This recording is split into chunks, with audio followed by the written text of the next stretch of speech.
Chapter 15 देख रहे हैं, वेव्स। यहां पर हम वेव्स के बारे में जानेंगे और क्या क्या प्रॉपर्टी है वेव की। नॉर्मल लाइफ में तो हर जगह वेव आपको दिखती है, और क्या इस वेव से, अगर मैं इसको एक हल्के शब्द में बताऊं, बहुत जिसे एलिमेंट्री कहते हैं, तो ये एक वेव है। किस किस टाइप की वेव्स होती हैं, केवल यही नहीं होती, और भी टाइप की वेव होती है। कैसे ये आगे बढ़ती हैं, कैसे ये प्रोपोगेट होती हैं, जैसे क्या जरूरत होती है मीडियम की ताकि ये वेव आगे बढ़ सके। एक बच्चा यहां पर खड़ा हुआ है, उसके हाथ में एक धागा है, थ्रेड, और इन्होंने क्या किया कि ये वॉल है, यहां पर इसको बांध दिया।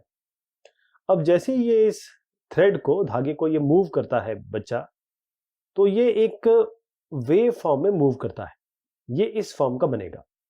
इसी तरीके से अगर आप लेक लें, या तालाब कह रहा हूं मैं, या फिर आप सी की बात करें, समुद्र की बात करें, तो इन लहरों के कारण बोट मूव करती है, या बोट से आप लहरें देखते हैं।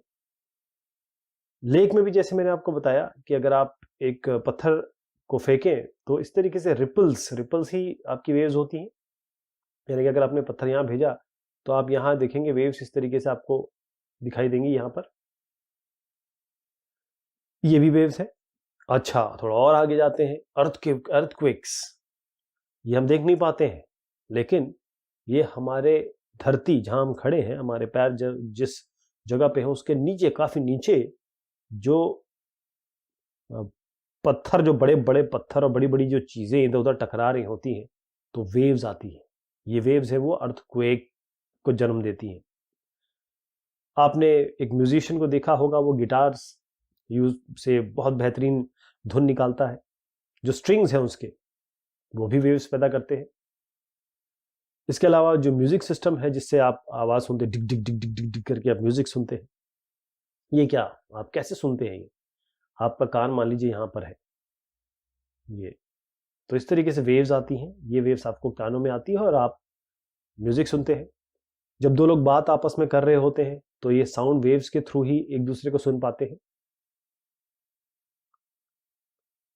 यहां पर अलग अलग मीडियम है जिसके जरिए बात होती है, जिसके जरिए वेव्स आती जाती हैं। जैसे ये देखिए, समुद्र की बात मैंने की, ये वेव है। ये गिटारिस्ट साहब का है, ये आपका स्पीकर है। यहाँ पर दो लोग आपस में बात कर रहे हैं। अगर अर्थक्वेक आ गया, ना आए, ऐसा होना नहीं चाहिए, लेकिन फिर भी क्योंकि धरती के नीचे जो चीज़ें चल रही होती है उसके कारण वेव आती है, और इसके कारण आपका घर और आपकी जो बाकी ज़मीन के ऊपर हमने अर्बन डेवलपमेंट कर रखे हैं, या फिर जो भी हमने रिसोर्सेज बना रखे हैं, वो सब हिलते हैं। ये गोलाकार अगर पानी आप फेंकें तो यहाँ पर इस तरीके से बनता है। उस अगर आप मिक्सर ग्राइंडर चला लें और देखें तो वहाँ पर भी एक टाइप की वेव बन रही होती है। अच्छा, ज़रूरी नहीं है कि सब वेव जो है बने उनके लिए मीडियम की ज़रूरत हो, ज़रूरी नहीं है।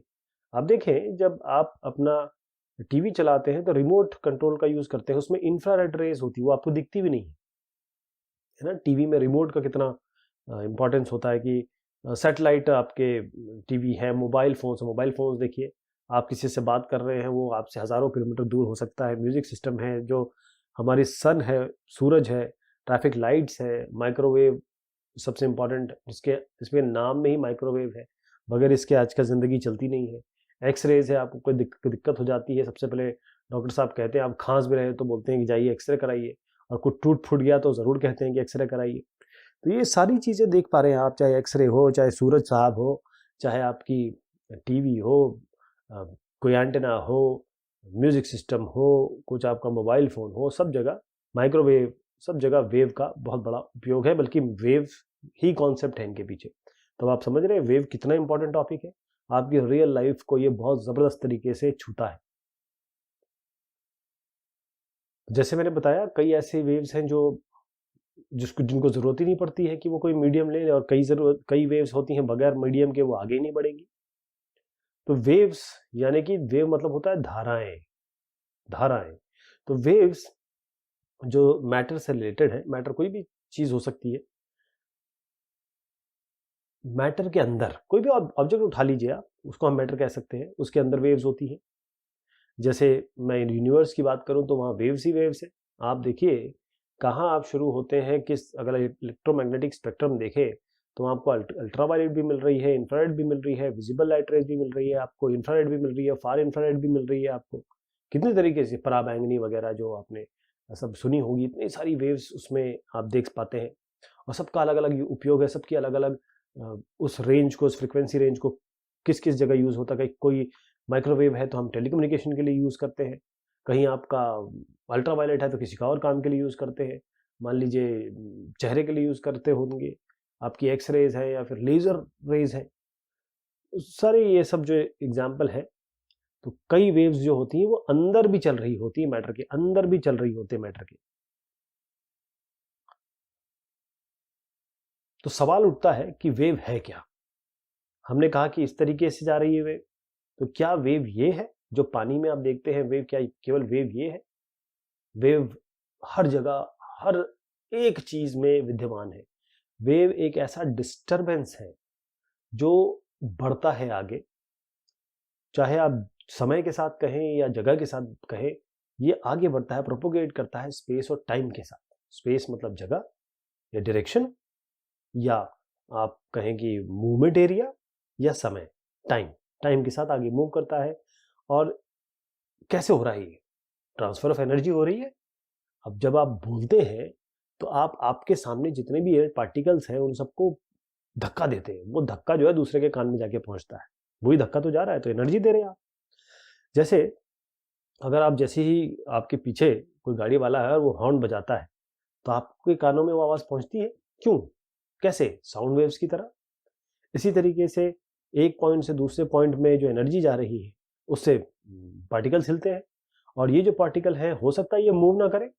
ये पार्टिकल ये पार्टिकल है, मान लीजिए ये इसको धक्का दे, ये इसको धक्का दे, तो ये हो सकता है कि ये थोड़ा सा मूव करे लेकिन ये अपनी एनर्जी पास ऑन कर दे। तो एनर्जी पास होते होते होते मान लीजिए आपने यहाँ से कुछ बोला या यहाँ से एनर्जी पास की, वो यहाँ तक पहुँच गई। तो जो मूवमेंट है इन पार्टिकल का वो डिस्टर्बेंस से शुरू होता है, कोई ना कोई डिस्टर्बेंस होनी चाहिए। और डिस्टर्बेंस मतलब इनिशिएशन ऑफ एनर्जी, एनर्जी वहां पर प्रदान की गई। तो जो डिस्टर्बेंस है वो एक पॉइंट से दूसरे पॉइंट पे जाती है समय और स्पेस के हिसाब से।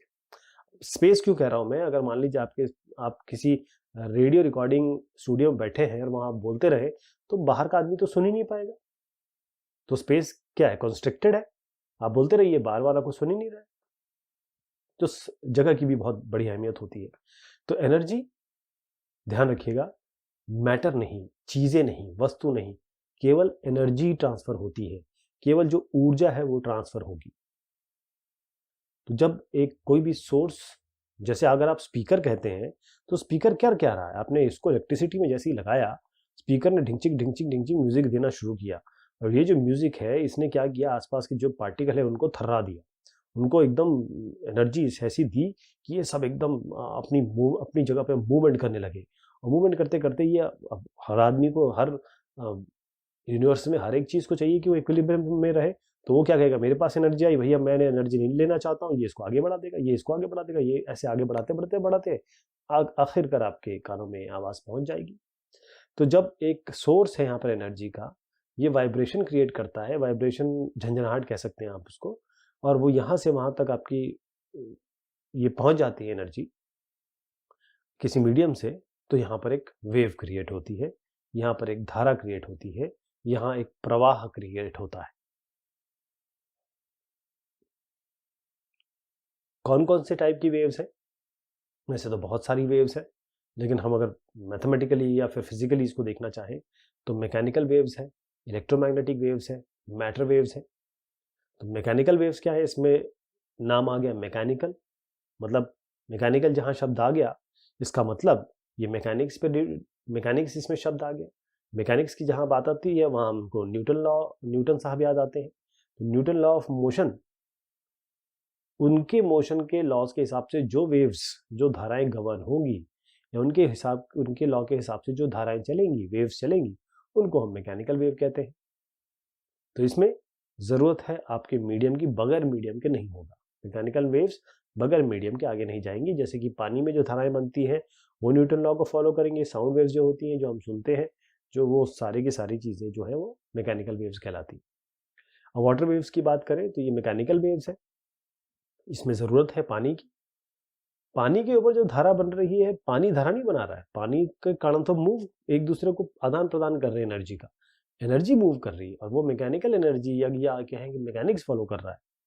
अब साउंड वेव्स की देखिए, मैं आपको ये बताता हूँ कि ये आपका वेव है। अब इसमें कुछ चीज़ें हम पढ़ेंगे, जैसे स्मॉल टी है, कैपिटल टी है, ये क्या क्या चीज़ें मैं आपको बताऊंगा।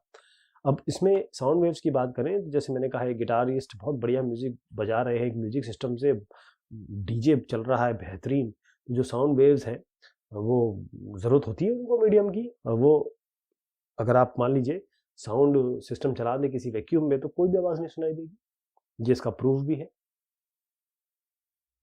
इलेक्ट्रोमैग्नेटिक वेव्स, इलेक्ट्रोमैग्नेटिक वेव में इलेक्ट्रिक भी आ गया, मैग्नेटिज्म भी आ गया। तो इलेक्ट्रोमैग्नेटिक वेव्स ये इलेक्ट्रिक और मैग्नेटिक फील्ड से रिलेटेड है, जहां इलेक्ट्रिक मैग्नेटिक फील्ड पैदा करेंगी इलेक्ट्रोमैग्नेटिक वेव्स को। जो इलेक्ट्रोमैग्नेटिक वेव है इनको मीडियम की जरूरत नहीं पड़ती। अब आप देखें, आप धरती पे हैं और 36,000 किलोमीटर पे आपका इनसैट 1B और 1C है ना, 1A 1B जो इनसैट हमारे सैटेलाइट है 36,000 किलोमीटर पे, जियो स्टेशनरी सैटेलाइट है, तो वो तो वैक्यूम पे भी है, बीच में वैक्यूम, कई जगह वैक्यूम है। वहाँ पर कैसे पहुँच जाती है उनको इन्फॉर्मेशन, और हम यहाँ से वेव्स भेजते हैं, वहाँ से वापस हमको इन्फॉर्मेशन भी आती है, हम टेलीकम्युनिकेशन कर रहे होते हैं, हम मौसम के बारे में जान रहे होते हैं, कैसे होता है। इलेक्ट्रोमैग्नेटिक वेव्स उनको को नहीं चाहिए, मीडियम अगर नहीं चाहिए। इनके पास ना मास है, लेकिन इनके पास एनर्जी है, इनके पास एनर्जी है। जो भी सैटेलाइट सिस्टम है, मोबाइल फ़ोन है, इनको कोई भी मीडियम की ज़रूरत नहीं पड़ती, रेडियो, म्यूज़िक प्लेयर, एक्सरेज और माइक्रोवेव, है ना, इनको ज़रूरत नहीं पड़ती, ये समझिएगा।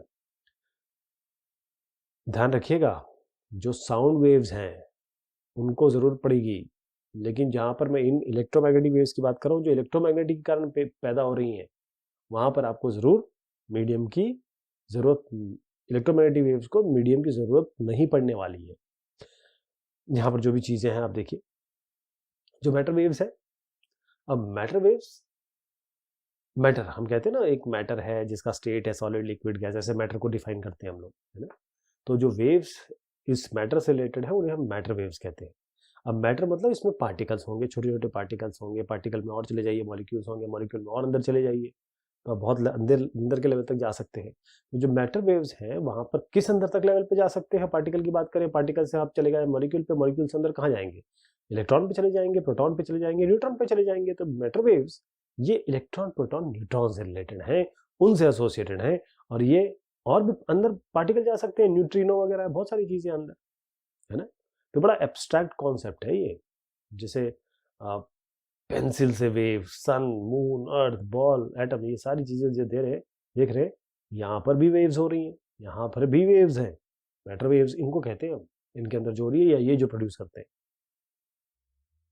ट्रांसफर वेव्स, अब ट्रांसवर्स वेव्स क्या होती है, शब्द समझिएगा, ट्रांसवर्स। ट्रांसवर्स हमेशा हम उस जगह यूज करते हैं जहां पर हम ऐसा और ऐसा दिखाना चाहते हैं, ट्रांसवर्स इसको कहते हैं। इसके ट्रांसवर्स ये है और इसके ट्रांसवर्स ये है, इस तरीके से बात की जाती है। जो ट्रांसवर्स वेव्स है वो उस तरीके की वेव है जिनका डायरेक्शन चाहे डिस्टर्बेंस का हो या डिस्प्लेसमेंट का हो, किसी भी मीडियम में वो परपेंडिकुलर होगा, यानी कि वेव इस तरीके से मूव कर रही है। ट्रांसफर वेव्स वो वेव्स होती है जिसमें जो डायरेक्शन है डिस्टर्बेंस या डिस्प्लेसमेंट का किसी भी मीडियम में, वो परपेंडिकुलर होगा इधर इस तरफ, यहाँ पर जाके आपको डिस्टर्बेंस हो रहा है, मूवमेंट इस तरफ हो रहा है, जैसे मैंने बताया, इसको ट्रांसफर्स कहते हैं, इसको ट्रांसफर्स कहते हैं।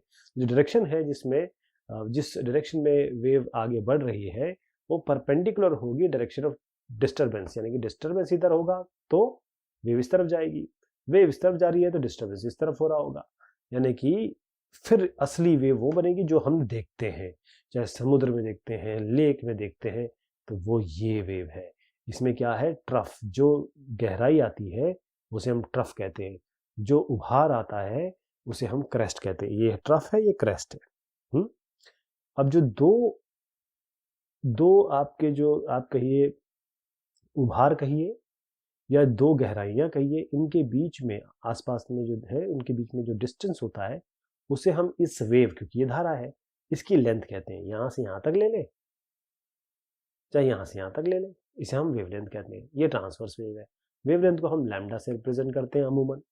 जैसे अगर आप एक साहब को देखिए, एक धागा उन्होंने पकड़ा हुआ है और वो रस्सी, मोटा रस्सी पकड़ी हुई है और इसको हिला रहे हैं, देखेंगे एक वेव्स बनेगी, ट्रांसफर वेव है। अब देखिएगा वो किस डायरेक्शन में अपना मूवमेंट कर रहे होंगे, हाथ का ऊपर नीचे कर रहे होंगे, और वेव कैसी बन रही है, सीधे की तरफ बन रही है, हॉरिजॉन्टली बन रही है। मूवमेंट वो वर्टिकल कर रहे हैं, है ना।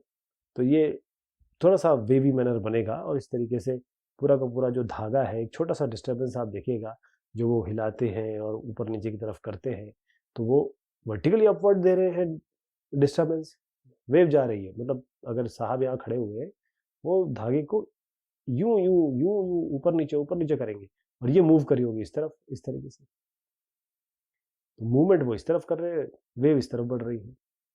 तो इस तरीके की वेव को हम कहते हैं ट्रांसवर्स वेव, ट्रांसवर्स वेव्स। देखिए साहब ने इस तरीके से ऊपर नीचे इसको मूव किया वाई डायरेक्शन में, एक्स डायरेक्शन में आपकी धारा प्रवाह हो रही है, वेव घूम रहा है। तो एक सिंगल पल्स, एक बार सिंगल पल्स जाती है जब वो एक बार मूव करते हैं, और जो एंड है स्ट्रिंग का, जो यहाँ पर आप देखिएगा जो डॉट से है, वो ऊपर नीचे की तरफ जाता है, एक बार पास होता है। जो एलिमेंट मोशन है, फिर से मैं बताऊं कि ये जो भी आपका मोशन है वो आपके फोर्स या एनर्जी आप जो लगा रहे हैं उसके परपेंडिकुलर होगा, इसीलिए इनको हम कहते हैं ट्रांसवर्स वेव्स। आगे आप बहुत शब्द सुनेंगे, ट्रांसवर्स, ट्रांसवर्स, ट्रांसवर्सल। आपको याद होगा मैथमेटिक्स में भी हमने ट्रांसवर्स, ट्रांसवर्सल पढ़ा है। तो ट्रांसवर्स रे बन कैसी रही है, फिर से मैं आपको बता देता हूँ। केवल ट्रांसवर्स इस तरीके से बन रही है कि जब आप इनको मूव करते हैं या फिर एनर्जी आप देते हैं किसी एक्स या वाई डायरेक्शन में, अगर एक्स में देंगे तो मूवमेंट होगा वाई डायरेक्शन में, अगर वाई डायरेक्शन में दे रहे हैं तो मूवमेंट होगा एक्स डायरेक्शन में। और इसी कारण से, क्योंकि यहाँ एक कंटिन्यूस एनर्जी मिल रही है, और जब यहाँ एनर्जी दे रहे हैं तो ये ऊपर की तरफ मूव कर रही है, तो ऊपर की तरफ मूव करेगी, फिर आप छोड़ेंगे, फिर ये नीचे की तरफ आएगा, फिर जैसे इसको धक्का देंगे, एनर्जी देंगे, फिर ये ऊपर चला जाएगा। तो इस कारण से ये वेव का पैटर्न इस तरीके से बनता है, ये ट्रांसवर्स वेव है। एक साइनोसॉइडल वेव, एक साइनोसॉइडल वेव भी इसी तरीके की होती है। आपने देखा होगा साइन वेव अगर हम एक्स वाई ग्राफ में बनाए तो हमारी जो साइन वेव होती है, अगर मैं साइन थीटा लिख दूं और थीटा की वैल्यू 0 से लेकर 360 तक वेरी करूं, तो आप खुद ही देख लेंगे कि ये इसके जो मान आते हैं, वैल्यू आते हैं, वो एक्स वाई आपके कोऑर्डिनेट में ये ऐसे पॉइंट बनाएंगे कि आपको एक प्रॉपर ट्रांसवर्स वेव ही बनानी पड़ेगी, वो बन जाएगी ऊपर नीचे ऊपर नीचे। तो ये थ्रेड है, इसको यहाँ से जर्क दिया, जर्क आगे इस तरीके से बढ़ा, एक जर्क दिया, आगे बढ़ा, आगे बढ़ते बढ़ते बढ़ते यहाँ पर पहुँच गया। ऐसे ही आप अगर कंटिन्यूस इसको देते रहेंगे तो ये जैसे यहाँ पहुँचा, एक आपने यहाँ पर दे दिया, फिर जब ये यहाँ पहुँचा तो यहाँ तो दो थे, ये आपका इस तरीके से ट्रांसवर्स मूवमेंट हो गया। क्या हम इस पे सीखे? जो ट्रांसवर्स वेव्स हैं वो ऐसे वेव्स हैं, फिर से समझिएगा, जिनका डायरेक्शन उसके एनर्जी या मूवमेंट के परपेंडिकुलर होता है। जो डायरेक्शन है डिस्टर्बेंस का, वो डायरेक्शन जो पार्टिकल का मूवमेंट है उसके परपेंडिकुलर होता है। ट्रांसवर्स वेव इस तरीके से कहती है, ट्रांसफर जो ये पार्टिकल है ऊपर की तरफ जा रहा है, वहाँ वो नीचे की तरफ आएगा, यानी कि आपका जो मूवमेंट है पार्टिकल का वो इस तरीके से है, और जो पार्टिकल मूवमेंट है वो इस तरीके से, मतलब आप उसको घुमा तो मतलब एनर्जी तो इस तरफ दे रहे हैं, वो जा इस तरफ रहा है। लॉन्गिट्यूडनल वेव्स, लॉन्गिट्यूडनल वेव क्या हुआ? लॉन्गिट्यूडनल वेव में LONG किस कहाँ से आया? लेंथ से आया। लॉन्गिट्यूडनल शब्द कहाँ से आ रहा है? इससे क्या रिलेट कर सकते हैं? लेंथ। तो लॉन्गिट्यूडनल का मतलब होता है लेंथ। लॉन्गिट्यूडनल वेव्स जो डायरेक्शन है डिस्टर्बेंस का और जो डिस्प्लेसमेंट है मीडियम का, वो along the propagation of the wave होगा। कहने का मतलब कि आप जैसे ही यहाँ पर एनर्जी भेजेंगे तो यहाँ पर कहीं कंप्रेशन होगा, कहीं रिफ्रैक्शन होगा, कहीं ये चीज़ें आपस में एकदम जुड़ेंगी, कहीं ये एकदम से दूर हो जाएंगी, और इसी जुड़ने और दूर होने से जैसे आपने हारमोनियम देखा होगा, हारमोनियम बजता है ना, उसमें एक साहब जो है हाथ से एक उंगली से बजा रहे होते हैं, एक हाथ से वो कुछ हवा भी दे रहे होते हैं, है ना। तो वो एक जगह कभी कॉन्ट्रैक्ट कर रहे होते हैं, कहीं वो कंप्रेस कर रहे होते हैं, कहीं रिफ्रैक्ट कर रहे होते हैं, कहीं कंप्रेस कर रहे होते हैं, कहीं रिफ्रैक्ट कर रहे होते हैं। तो लॉन्गिट्यूडनल वेव का मेन चीज़ ये है कि लॉन्गिट्यूडनल वेव में जो डायरेक्शन है, जो मूवमेंट है डिस्टर्बेंस का, और जो डिस्प्लेसमेंट है मीडियम का, वो प्रोपोगेशन ऑफ वेव के डायरेक्शन में होता है। तो देखिए यहाँ पर आपने जैसी म्यूजिक चली, यहाँ कंप्रेशन हुआ, यहाँ रिफ्रैक्शन हुआ। ये कंप्रेशन होता है, इसका मतलब ये पार्टिकल एकदम करीब आ गए, रिफ्रैक्शन मतलब पार्टिकल दूर दूर हो गए, पास आए दूर हो गए, पास हो गए दूर हो गए। तो ये कंप्रेस रीजन है, ये आपका स्ट्रेच रीजन है। फिर ये कंप्रेस जो होगा वो जो स्ट्रेच है वो कंप्रेस हो जाएगा, और अगला जो पोर्शन है वो आपका स्ट्रेच हो जाएगा। इस तरीके से वेव आगे बढ़ेगी, लॉन्गिट्यूडनल लेंथ वाइज आगे बढ़ रही है। जैसे साउंड वेव्स है, पार्टिकल और वेव जो हम हॉरिजॉन्टल डायरेक्शन में देखते हैं, दोनों सेम डायरेक्शन में जाती है। जो लॉन्गिट्यूडनल वेव है, वहाँ पर कुछ रीजन्स होते हैं वो बहुत करीब होते हैं एक दूसरे के, उनको हम कंप्रेशंस कहते हैं। और ऐसे रीजन जहाँ पर जो पार्टिकल्स हैं वो करीब नहीं होंगे, बहुत करीब नहीं होंगे, बहुत दूर होंगे, मतलब इतनी दूरी कि वो एक दूसरे से दूर ना भाग जाए, बस दूरी होगी उनके बीच में, इसके बनिस्बत तो उन्हें हम कहते हैं रेयर फ्रैक्शंस, कंप्रेशन और रेयर फ्रैक्शंस। लॉन्गिट्यूडनल और ट्रांसवर्स वेव में अंतर क्या है? पहली चीज तो ये है, ट्रांसफर वेव में यहां पर जो आप एनर्जी देंगे या फिर जो मूवमेंट होगा या ऑसिलेशन होगा, वो परपेंडिकुलर होगा, और डायरेक्शन जो मूवमेंट का होगा वेव का, वो उसके परपेंडिकुलर होगा। यानी कि हम मूव तो इस तरीके से कर रहे हैं और पार्टिकल मूव इस तरीके से कर रहा है, मतलब ये पार्टिकल को हम इस तरह मूवमेंट दे रहे हैं, लेकिन ये जा इस तरीके से रहा है, मतलब इसका डायरेक्शन जो होगा वेव का वो परपेंडिकुलर होगा जहां पर उसको एनर्जी दी जा रही है। लेकिन जो लॉन्गिट्यूडनल है, इसमें जो पार्टिकल है वो उसी डायरेक्शन में जाएगा जिस डायरेक्शन में आपका मूव, पार्टिकल तो कभी नहीं जाता, पार्टिकल तो केवल एनर्जी ट्रांसफर करता है। इसमें जो है बाकायदा आपकी एक वेवी स्ट्रक्चर बनता है, साइनोसॉइडल वेव तरीके से कुछ बनता है। यहाँ पर बाकायदा आपके कंप्रेशन होंगे, ये पोर्शन कंप्रेशन का है, ये पोर्शन रेयर फ्रैक्शंस का है। तो डिस्प्लेसमेंट एक प्रोग्रेसिव वेव में कैसे होता है? डिस्प्लेसमेंट मतलब यहाँ से वहाँ, और प्रोग्रेसिव मतलब एक के बाद एक आगे बढ़ता है। तो एम्पलीट्यूड और फेज ये किसी भी वेव के डिस्प्लेसमेंट को अभी कहाँ था तभी कहाँ पहुंच गया, इसको डिफाइन करने के काम में आता है।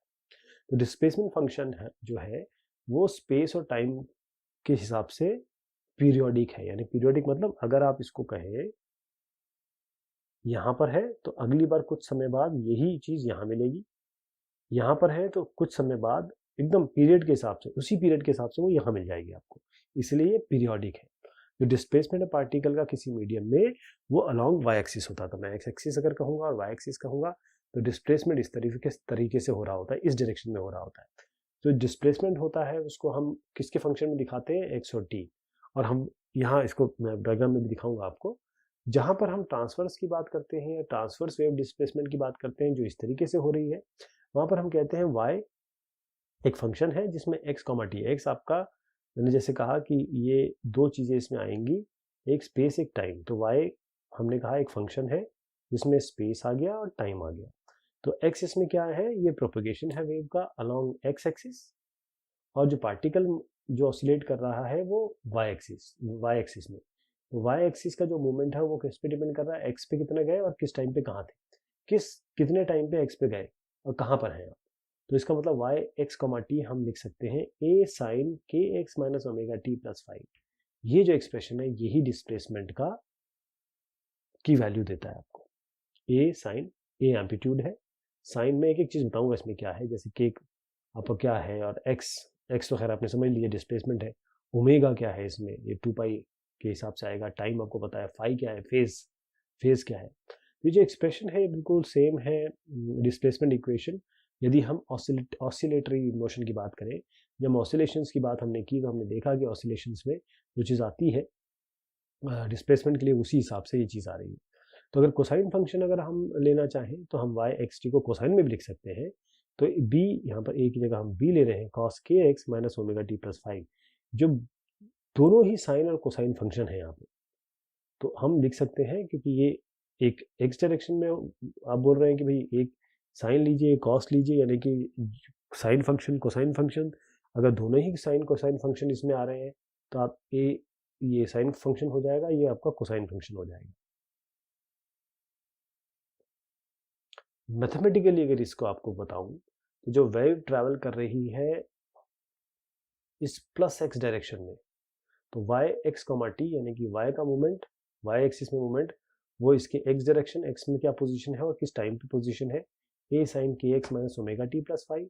अगर आप वाई को कहें ए साइन के x minus omega T plus 5, तो ए को नीचे ले आइए, वाई बाय हो जाएगा साइन के x minus omega T plus 5, या आप साइन को इधर ले आइए तो साइन इनवर्स वाई बाय हो जाएगा के x minus omega T plus 5। मान लीजिए फेज डिफरेंस कुछ भी नहीं है तो के एक्स माइनस ओमेगा टी, के एक्स कैसे आ जाएगा, के एक्स निकालना है तो ओमेगा टी को इस तरफ कर दीजिए, तो x निकालना है तो x कैसे आएगा, इसको डिवाइड बाय k कर दीजिए, तो ये आ गया x। तो जो वेव ट्रैवल कर रही है x एक्सिस में, उसका x पोजीशन हमको इससे मिलेगा, राइट। केवल इसमें क्या हो रहा है कि अगर हम x डायरेक्शन में कह रहे हैं तो यहाँ जैसे ही हम इसको माइनस x डायरेक्शन में कहेंगे तो यहाँ पर वैल्यू क्या चेंज हो जाएगी। देखिए इसमें और इसमें अंतर क्या है, इसमें अंतर केवल इस प्लस का माइनस साइन हो गया है, जो ओमेगा टी है उसका साइन हमने चेंज कर दिया बस। तो जैसे ही कंक्लूजन हमारा क्या हुआ इसमें, जैसे टाइम इंक्रीज होता है x इंक्रीज होता है, ध्यान रखिएगा x डिस्प्लेसमेंट है टाइम के हिसाब से, इसका मतलब x आपका x एक्सिस के डायरेक्शन में मूव कर रहा है, और x मतलब मूवमेंट है x एक्सिस के डायरेक्शन में, और जैसे t डिक्रीज होगा आप देखेंगे कि x आपका डिक्रीज होगा, यानी कि u मूवमेंट है ना। तो अगर मैं x एक्सिस को इस तरीके से, x और y को इस तरीके से मानूं, यहाँ पर ये कभी बढ़ भी रहा है कभी घट भी रहा है ना। तो x कभी पॉजिटिव डायरेक्शन में बात कर सकते हैं, टाइम बढ़ रहा है तो, और टाइम अगर आप पीछे ले गए तो इस डायरेक्शन में हो सकता है। एम्पलीट्यूड और फेज, एम्पलीट्यूड और फेज यही डिफाइन करता है किसी भी पार्टिकल की पोजीशन वो किस जगह पे है। कौन डिफाइन करता है, एम्पलीट्यूड और फेज।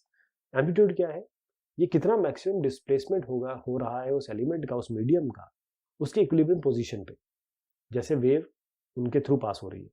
मान लीजिए एक पार्टिकल यहाँ पर था और वो इसको ऐसा आपने एनर्जी दी कि ये यहाँ तक मूव कर गया और इस तरफ मूव कर गया, तो ये हाईएस्ट लेवल पे मूव किया ना। तो हम अगर इसको यूं बनाएं और वेव बना दूं यहाँ से, तो ये इसका एम्पलीट्यूड हुआ, ठीक, ये एम्पलीट्यूड हो गया। तो ये मैक्सिमम डिस्प्लेसमेंट है, जैसे आपने एनर्जी दी, ये कितना ऊपर और कितना नीचे मैक्सिमम चला गया, उसे हम एम्पलीट्यूड कहते हैं। इसको हम कैपिटल ए से बताएंगे।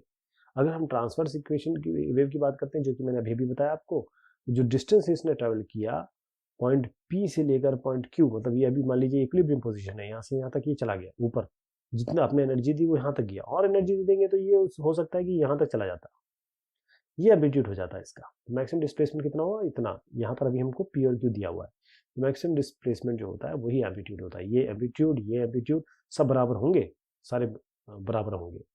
तो जो वेव इस डायरेक्शन प्रोपोगेट हो रही है, यहाँ इस एक ऊंचाई से लेकर दूसरी ऊंचाई तक जो डिस्टेंस है उसे वेवलेंथ कहते हैं। एक निचाई से लेकर दूसरी निचाई तक, एक ट्रफ से लेकर एक दूसरे ट्रफ का जो डिस्टेंस है वो वेवलेंथ होता है। एक क्रस्ट से लेकर आपका एक यहाँ तो ऊंचाई से लेकर एक ऊंचाई तक जो डिस्टेंस होता है वो भी लैम्डा होता है, वेवलेंथ होता है। और जितनी ऊंचाई तक ये जा रहा है यहाँ से मैक्सिमम, इससे ऊपर तो नहीं है, देखिए एक मैं लाइन बना दूंगा इसके ऊपर तो नहीं जा रहा है, तो यहाँ से यहाँ तक जो दूरी है इसी को हम एम्पलीट्यूड कहते हैं। अगर हम लॉन्गिट्यूडनल वेव की बात करें, क्योंकि लॉन्गिट्यूडनल वेव में धारा नहीं बन रही है, तो यहाँ पर कंप्रेशन और रेयर फ्रैक्शंस बनते हैं। कंप्रेशन वहाँ होते हैं जहाँ पर पार्टिकल बिल्कुल पास होते हैं, और रेयर फ्रैक्शंस होते हैं जहाँ थोड़ा सा दूर होते हैं। जो कंप्रेशन डेंसिटी है वेव मीडियम की वो हाईएस्ट होती है, क्योंकि कंप्रेशन बहुत ज़्यादा हो रहा होता है उस जगह पे। यहाँ पर रेयर फ्रैक्शन में देखें तो यहाँ पर डेंसिटी कम होती है, रेयर फ्रैक्शन डेंसिटी वेव की कम होती है। अगर हम पार्टिकल लें और वो रेयर फ्रैक्शन में है, मतलब इस रीजन में है, तो ये पार्टिकल यहाँ पर इनके बीच में काफ़ी स्पेस होगी और उनके पास बहुत बढ़िया डिस्प्लेसमेंट होगा, क्योंकि इनके पास मूव करने की बहुत ज़्यादा जगह है। जैसे हम यहाँ की बात करें, यहाँ पर इनके बीच में जगह कम है, कम जगह मिल रही है सबको मूव करने की, तो यहाँ पर इसका मतलब है कि इनकी डेंसिटी थोड़ी सी ज़्यादा हो गई, क्योंकि बहुत डेंस हो गए, यहाँ डेंसिटी कम हो गई। जो पीक या मैक्सिमम एम्पलीट्यूड है वो क्या है, वो सेंटर है दो कंप्रेस रीजन का, मतलब अगर ये कंप्रेस रीजन है और यहाँ पर भी कंप्रेस रीजन है, तो इनके सेंटर को जोड़ दीजिए, ये आपका आपका मैक्सिमम एम्पलीट्यूड हो गया, क्योंकि जो सेंटर है इन दो कंप्रेस रीजन का ये यही मूवमेंट प्रदान कर रहा है, यही डिस्प्लेसमेंट प्रदान कर रहा है। तो अगर लॉन्गिट्यूडनल वेव की बात करें तो वेव जो होती हैं वो ऑसिलेट हो रही हैं, बहुत दूर तक नहीं जा पाती हैं। ये आप देखिएगा जो धाराएं बनती है वो कितनी दूर तक जा पाती है, बहुत ज़्यादा दूर तक नहीं जा पाती है। ये यहाँ पर डिस्प्लेसमेंट जो है वो, आप एम्पलीट्यूड की बात कर रहे हैं, जो मैक्सिमम पॉसिबल डिस्प्लेसमेंट आप नहीं बता सकते इसमें। तो एम्पलीट्यूड हम रिप्रेजेंट करेंगे जो सेंटर है, खासतौर पे जब हम दूसरे तरीके की लॉन्गिट्यूडनल वेव के बारे में बात करेंगे, तो लॉन्गिट्यूडनल वेव को जैसे मैंने कहा कि बहुत दूर तक नहीं जा पाएंगी, और अगर आप देखें इस तरीके से अगर मैं वेव बनाता हूँ तो ये काफ़ी दूर तक जा पाएंगे। लॉन्गिट्यूडनल वेव की बात कर रहा हूँ, लॉन्गिट्यूडनल वेव क्योंकि बहुत दूर तक नहीं जा सकती, क्योंकि इसमें ऑसिलेशन बहुत लार्जर डिस्टेंस तक नहीं ले जाएगा, और जो डिस्प्लेसमेंट है वो ज़्यादा एम्पलीट्यूड भी नहीं दिखा पा रहा है आपको। तो एम्पलीट्यूड हम रिप्रेजेंट करते हैं बेसिकली किससे, जो रेयर फ्रैक्शन के बीच में डिस्टेंस है और जो आपके कंप्रेशन के बीच में डिस्टेंस है। तो अगर मैं इसको, ये आपका जो लॉन्गिट्यूडनल वे है, इसमें अगर बताना चाहूँ तो एम्पलीट्यूड कितना होगा, ये आपका मैक्सिमम डिस्प्लेसमेंट है रेयर फ्रैक्शन रीजन में। तो रेयर फ्रैक्शन रीजन में जहाँ पर चीज़ें बहुत अपार्ट है, काफ़ी खुली खुली है, वहाँ पर जितना डिस्प्लेसमेंट हो रहा है उसको हम एम्पलीट्यूड लेंगे। ध्यान रखिएगा, लॉन्गिट्यूडनल वेव में जिस जगह खाली है वहाँ पर मैक्सिमम डिस्प्लेसमेंट रीजन जो होगा रेयर फ्रैक्शन में, जहाँ पर चीज़ें अलग खाली खाली है। और फिर खैर डिस्टेंस तो यहाँ पर आता ही आता है, वेवलेंथ। फेज क्या हुआ फिर, फेज फाई, जो फेज है वेव का वो बताता है जो मोशन का स्टेट है। क्यों? क्योंकि जब वेव मूव कर रही हो, phase of a wave describes the state of motion as the wave sweeps through an element at a particular position। अब देखिए, मान लीजिए ये वेव इधर गई, वो इस जगह पे पहुंची, या फिर ये एलिमेंट यहाँ पर पार्टिकल है, यहाँ पार्टिकल, इस पार्टिकल पे इसका फेज कैसा हो रहा है, इस पार्टिकल पे इसका फेज कैसा हो रहा है, तो यहाँ पार्टिकल है तो फेज कैसा हो रहा है ना, तो देख पा रहे हैं आप, अलग अलग लाइनें बन गई, यही फेज होता है। तो इन फेज आउट फेज ये क्या चीजें होती है, इन फेज मतलब ये होता है कि दो पॉइंट्स, हम अगर कहें कि ये फेज में है एक दूसरे से के, कि जब ये दोनों पॉइंट सेम पोजीशन पे हो, जब दोनों के दोनों सेम बिहेवियर आपको दिखा रहे हैं, उनको हम इन फेज कहेंगे। जैसे इसमें देखिए ये सी वाला, ये सी और ये एफ दोनों एक ही पॉइंट पे है ना, और दोनों ही पॉइंट पे ये वेव उतर रही है, दोनों पॉइंट पे ये वेव उतर रही है। ये जो पॉइंट है और ये जो पॉइंट है, इन दोनों का सेम आपका इन फेज कहेंगे इन दोनों को, क्योंकि दोनों ही पॉइंट पे वेव चढ़ रही है, वेव चढ़ रही है। अगर आउट ऑफ फेज कहें तो दो पॉइंट हम आउट ऑफ फेज कहेंगे, हो सकता है वो सेम पॉइंट्स पे हो लेकिन वो अपोजिट चीजें कर रहे हो, यानी कि डिफरेंट बिहेवियर बता रहे हो। आउट ऑफ फेज का मतलब होता है जो फेज में ना हो। जैसे आप देखिए ये ए, देखिए ए ऊपर, ए पे ऊपर चढ़ रही है, लेकिन ये सी देखिए है तो एक ही जगह पे, लेकिन सी पे ये वेव नीचे उतर रही है। तो ए और सी आप नहीं कह सकते कि ये एक फेज में, आउट ऑफ फेज कह सकते हैं इनको। अब देखिए फेज के अलग अलग एंगल होते हैं, एक अगर इस तरीके से आप बन रहा है, एक इस तरीके से बन रहा है, तो ये आउट ऑफ फेज हो गया, 180 डिग्री का फेज हो गया डिफरेंस। अगर एक इधर जा रहा है और दूसरा भी उसी पॉइंट पे इधर जा रहा है, तो आप कहेंगे इनके बीच में फेज डिफरेंस जो है वो 0 डिग्री। जैसे मैंने कहा इस पॉइंट पे ले लीजिए जरा, इस पॉइंट पे ये वेव इस तरह बढ़ रही है और इस पॉइंट पे भी वेव इस तरीके से बढ़ रही है। कितना एंगल है इन दोनों लाइनों के बीच में, दोनों पैरेलल है, इसका मतलब ये इन फेज है। लेकिन मैं अगर इस पॉइंट को ले लूँ, ये वाले पॉइंट को, और मैं इस पॉइंट को ले लूँ, ये वाला पॉइंट, 3-4 लाइनें बन गई। ऐसे करके दिखाता हूँ आपको, मैं इस पॉइंट को ले लूँ और मैं इस पॉइंट को ले लूँ, देखिए कैसे बन रहा है, ये आउट ऑफ फेज हो गया ना। आउट ऑफ फेज भी ना हो तो कुछ ना कुछ एंगल बनेगा, समझ लीजिए। इन फेज आउट फेज का मतलब होता है, इन फेज मतलब ऐसा, आउट फेज मतलब ऐसा, तब आउट ऑफ फेज कहेंगे। लेकिन अगर एक ऐसा है और एक ऐसा है तो इनके बीच में कुछ एंगल बनेगा, तो उसे ही हम फेज एंगल कहते हैं। तो दो वेव्स हो सकता है वो इन फेज हो या बिल्कुल आउट फेज हो, लेकिन फेज में होगी तो दोनों के बीच में 0 हो जाएगा, फाई एंगल, फेज एंगल। और अगर दोनों आउट ऑफ फेज है इस तरीके से तो 180 डिग्री बनेगा। तो यहाँ पर आप देखिएगा कि ये आपके अलग अलग पॉइंट्स हैं, A B C D F G अच्छे, और हर एक पॉइंट के बीच में अगर निकालना चाहें तो एक आपका इनके बीच में एक एंगल निकलेगा। मैं एक एक करके आपको बताता हूँ, आप जरा इसको बहुत ध्यान से देखिए। ए पॉइंट है और आपका ये बी पॉइंट है, ये जो पोजीशन है इनका, इन ए और बी पे जो वेव का बिहेवियर एकदम सेम होगा। इसका मतलब ए और बी इन फेज है। आप यहाँ पर एक टेंजेंट बना के देख लीजिए, टेंजेंट पैरेलल आ रही है ना, तो आप समझ जाइए कि ये दोनों फेज में है। अगर मैं यहाँ पे बनाऊंगा तो थोड़ा खराब हो जाएगा, तो ये हल्का सा बना देता हूँ। देखिए ये इस डायरेक्शन में मूव कर रहा है, ये भी इस डायरेक्शन में मूव कर रहा है, बस ये दोनों टेंजेंट देखिए एकदम पैरेलल है, इसका मतलब ये फेज में है। अगर आप पॉइंट ए और सी लेते हैं, ये और ए और सी, तो ये फेज में नहीं है, they are not in phase, क्योंकि इनका पोजीशन ही सेम नहीं है। इसी तरीके से सी और डी लीजिए, एक जगह ऊपर आप लाइन ऊपर चढ़ रही है, एक बार नीचे उतर रही है, तो सी डी भी यहाँ पर फेज में नहीं है। ओके, क्योंकि डिफरेंट इनका इनका बिहेवियर डिफरेंट है, नॉट फेज में नहीं है।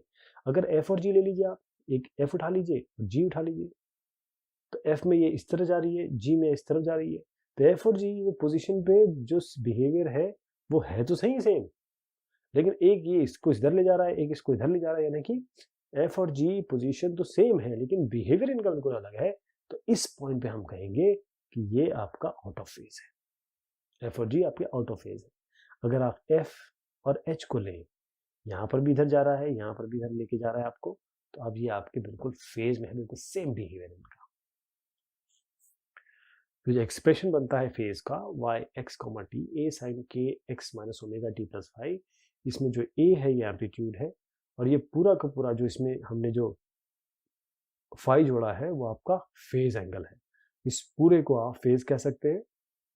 के इसमें आपका वेव नंबर है, एक्स आपका डिस्प्लेसमेंट है, ओमेगा आपका एंगुलर वेलोसिटी है, एंगुलर फ्रीक्वेंसी है सॉरी, टी आपका टाइम है, और ये फाइव जो है जब शुरुआत हुई थी वेव की तब इसका इनिशियल फेज एंगल क्या था। तो इनिशियल फेज एंगल क्या हुआ, इनिशियल फेज एंगल जिसको हम फाइव से रिप्रेजेंट कर रहे हैं, वो हम ऐसे डिफाइन करते हैं कि जब हम टाइम t इक्वल टू 0 है, इनिशियल कंडीशन शुरुआत में जो वेव चली तब इसका फेज क्या था, फाइव से डिफाइन करते हैं, फाइव से डिनोट करते हैं। तो ये हमको वो एंगल बताता है स्टार्टिंग पोजीशन और original, between starting position and original. अब जरा इस फिगर को देखिए, मैं आपको समझाता हूँ। जो स्टार्टिंग पॉइंट है, यहाँ पर स्टार्टिंग पॉइंट है इस फिगर में, पहले वाले को देखिएगा, जो स्टार्टिंग पॉइंट है वो क्या है, 0, ये है ना, स्टार्टिंग पॉइंट आपका 0 है? अब फेज क्या है इसका, 0। ठीक, इस फिगर में आइए, 0 पे स्टार्ट नहीं हो रही है, वो यहाँ पर स्टार्ट, यहाँ 0 पे स्टार्ट नहीं हो रही, वो इसके पहले स्टार्ट हो रही है। तो फेज कितना हुआ इसका, π/2। ये देखिए ना, ये 0 है, ये π/2 है, ये पाई है, तो अगर ये यहाँ से शुरू हो रही है तो -π/2 पे जा रही है ना ये। अगर ये यहाँ से यहाँ तक दूरी π/2 है तो इतनी ही दूरी यहाँ पर -π/2 हुई, तो फेज कितना होगा, π/2। इसी तरीके से अब ये 0 पे है, आप ये जो शुरू हो रही है वो यहाँ से नहीं, यहाँ से शुरू हो रही है, मतलब 0 पे क्या होगी इसकी, आप फिर से समझिए, मैं दोबारा बताता हूँ आपको। यहाँ पर जब हम 0 पे थे तो ये यहाँ से शुरू हो रही है, तो फाइव इसका 0 है। जब हम सेकंड फिगर पे आए तो वो स्टार्टिंग 0 से नहीं हो रही है इसकी, वो यहाँ से हो रही है। इसी तरीके से यहाँ पर आप आए तो शुरुआत ही यहाँ से कर रही है, पहले में यहाँ से कर रही थी, दूसरे में यहाँ से कर रही है, तीसरे में यहाँ से कर रही है। तो इसका मतलब कितना हुआ, अगर यहाँ से यहाँ तक पाई है तो इसकी भी दूरी देख लीजिए, यहाँ से यहाँ तक कितनी है, पाई है, यहाँ से यहाँ तक पाई है, तो फेज डिफरेंस कितना हो, यहाँ से यहाँ तक पाई होगी, इसका π/2, इसका 0, इसका π/2, इसका पाई, ये इसका फेज डिफरेंस हो गया। तो जो इनिशियल फेज एंगल है वो बताता है कहाँ से हमारा ऑब्जर्वेशन शुरू हुआ, यहाँ से हमारा यहाँ से हुआ, यहाँ से हुआ, यहाँ से हुआ। अगर 5-0 लेंगे तो कोई जो नेचर है या प्रॉपर्टी है उसको इफेक्ट नहीं करता, ध्यान रखिएगा। जो नेचर है वो अगर इस तरीके से बह रही है तो ऐसी बहती रही है, फाइव अगर कुछ भी ले तो ये ऐसी नहीं हो जाएगी, अलग नहीं हो जाएगी, इसकी सिचुएशन तो सेम ही रहेगी। वेवलेंथ क्या हुई, what is the wavelength, wave यानी धारा, लेंथ मतलब उसकी लेंथ यानी मेजरमेंट, वो कितनी लंबी है, कितनी चौड़ी है। तो जो टर्म है वेवलेंथ का मतलब होता है इस वेव की, इस धारा का लेंथ कितना हुआ। तो वेवलेंथ को हम किस तरीके से डिफाइन करते हैं, वो मिनिमम डिस्टेंस, वो सबसे छोटा डिस्टेंस, दो कॉन्जिक्यूटिव पॉइंट्स जहां पर मोशन, जो वेव मोशन है उसका फेज सेम हो, फेज सेम होना चाहिए। कहने का मतलब देखिए, ये पॉइंट, मैं एक एग्जांपल देता हूँ, ये ए पॉइंट और ये पॉइंट, इन दोनों का फेज सेम है, तो हम कहेंगे यहां से लेकर यहां तक इसकी दूरी होगी वेवलेंथ। यहां पर इसका फेज सेम है, यहां पर फेज सेम है, इनके बीच में दूरी कितनी होगी, एक वेवलेंथ। ये फेज और ये फेज सेम है तो इनके बीच में दूरी कितनी होगी, वेवलेंथ। हम इसको डिफाइन करते हैं लैम्डा से। अगर हम ट्रांसवर्स वेव की बात कर रहे हैं, यानी कि इस तरीके से वेव की बात कर रहे हैं, तो हमारे पास दो टर्म आते हैं, क्रेस्ट आता है, एक ट्रफ आता है। क्रेस्ट मतलब ये ऊंचाई, ट्रफ मतलब ये निचाई। तो जो डिस्टेंस है दो ट्रफ्स के बीच में या दो क्रेस्ट के बीच में, क्रेस्ट मैंने आपसे क्या कहा कि जो क्रेस्ट होता है वो ऊंचाई होती है, तो क्रेस्ट, ये क्रेस्ट और ये क्रेस्ट के बीच में डिस्टेंस हो गया वेवलेंथ। ये ट्रफ और ये ट्रफ के बीच में डिस्टेंस हो गया वेवलेंथ। ओके, इसे वेवलेंथ कहते हैं। अगर हम ट्रांसवर्स वेव की बात करेंगे तो जो वेवलेंथ होता है दो ट्रफ और क्रेस्ट के बीच में दूरी होता है। लेकिन जब लॉन्गिट्यूडनल वेव की बात कर रहे हैं, जहाँ पर कंप्रेशंस और रेयर फ्रैक्शंस बनते हैं, लॉन्गिट्यूडनल वेव में इस तरीके से वेव नहीं बनती है। वहाँ पर क्या होता है कि कहीं डेंसिटी कम होती है, कहीं डेंसिटी ज़्यादा होती है। तो जो लॉन्गिट्यूडनल वेव लेंथ होते हैं, उसके बीच में दो कंप्रेशन या दो रेयर फ्रैक्शन के बीच में जो दूरी होती है, सेंटर पॉइंट के बीच में जो दूरी होती है, उसको हम कहते हैं वेवलेंथ। एक प्रॉब्लम देख लेते हैं। एक बैट है जो अल्ट्रासोनिक साउंड, जिसकी फ्रीक्वेंसी 1000 किलोहर्ट्ज है हवा में।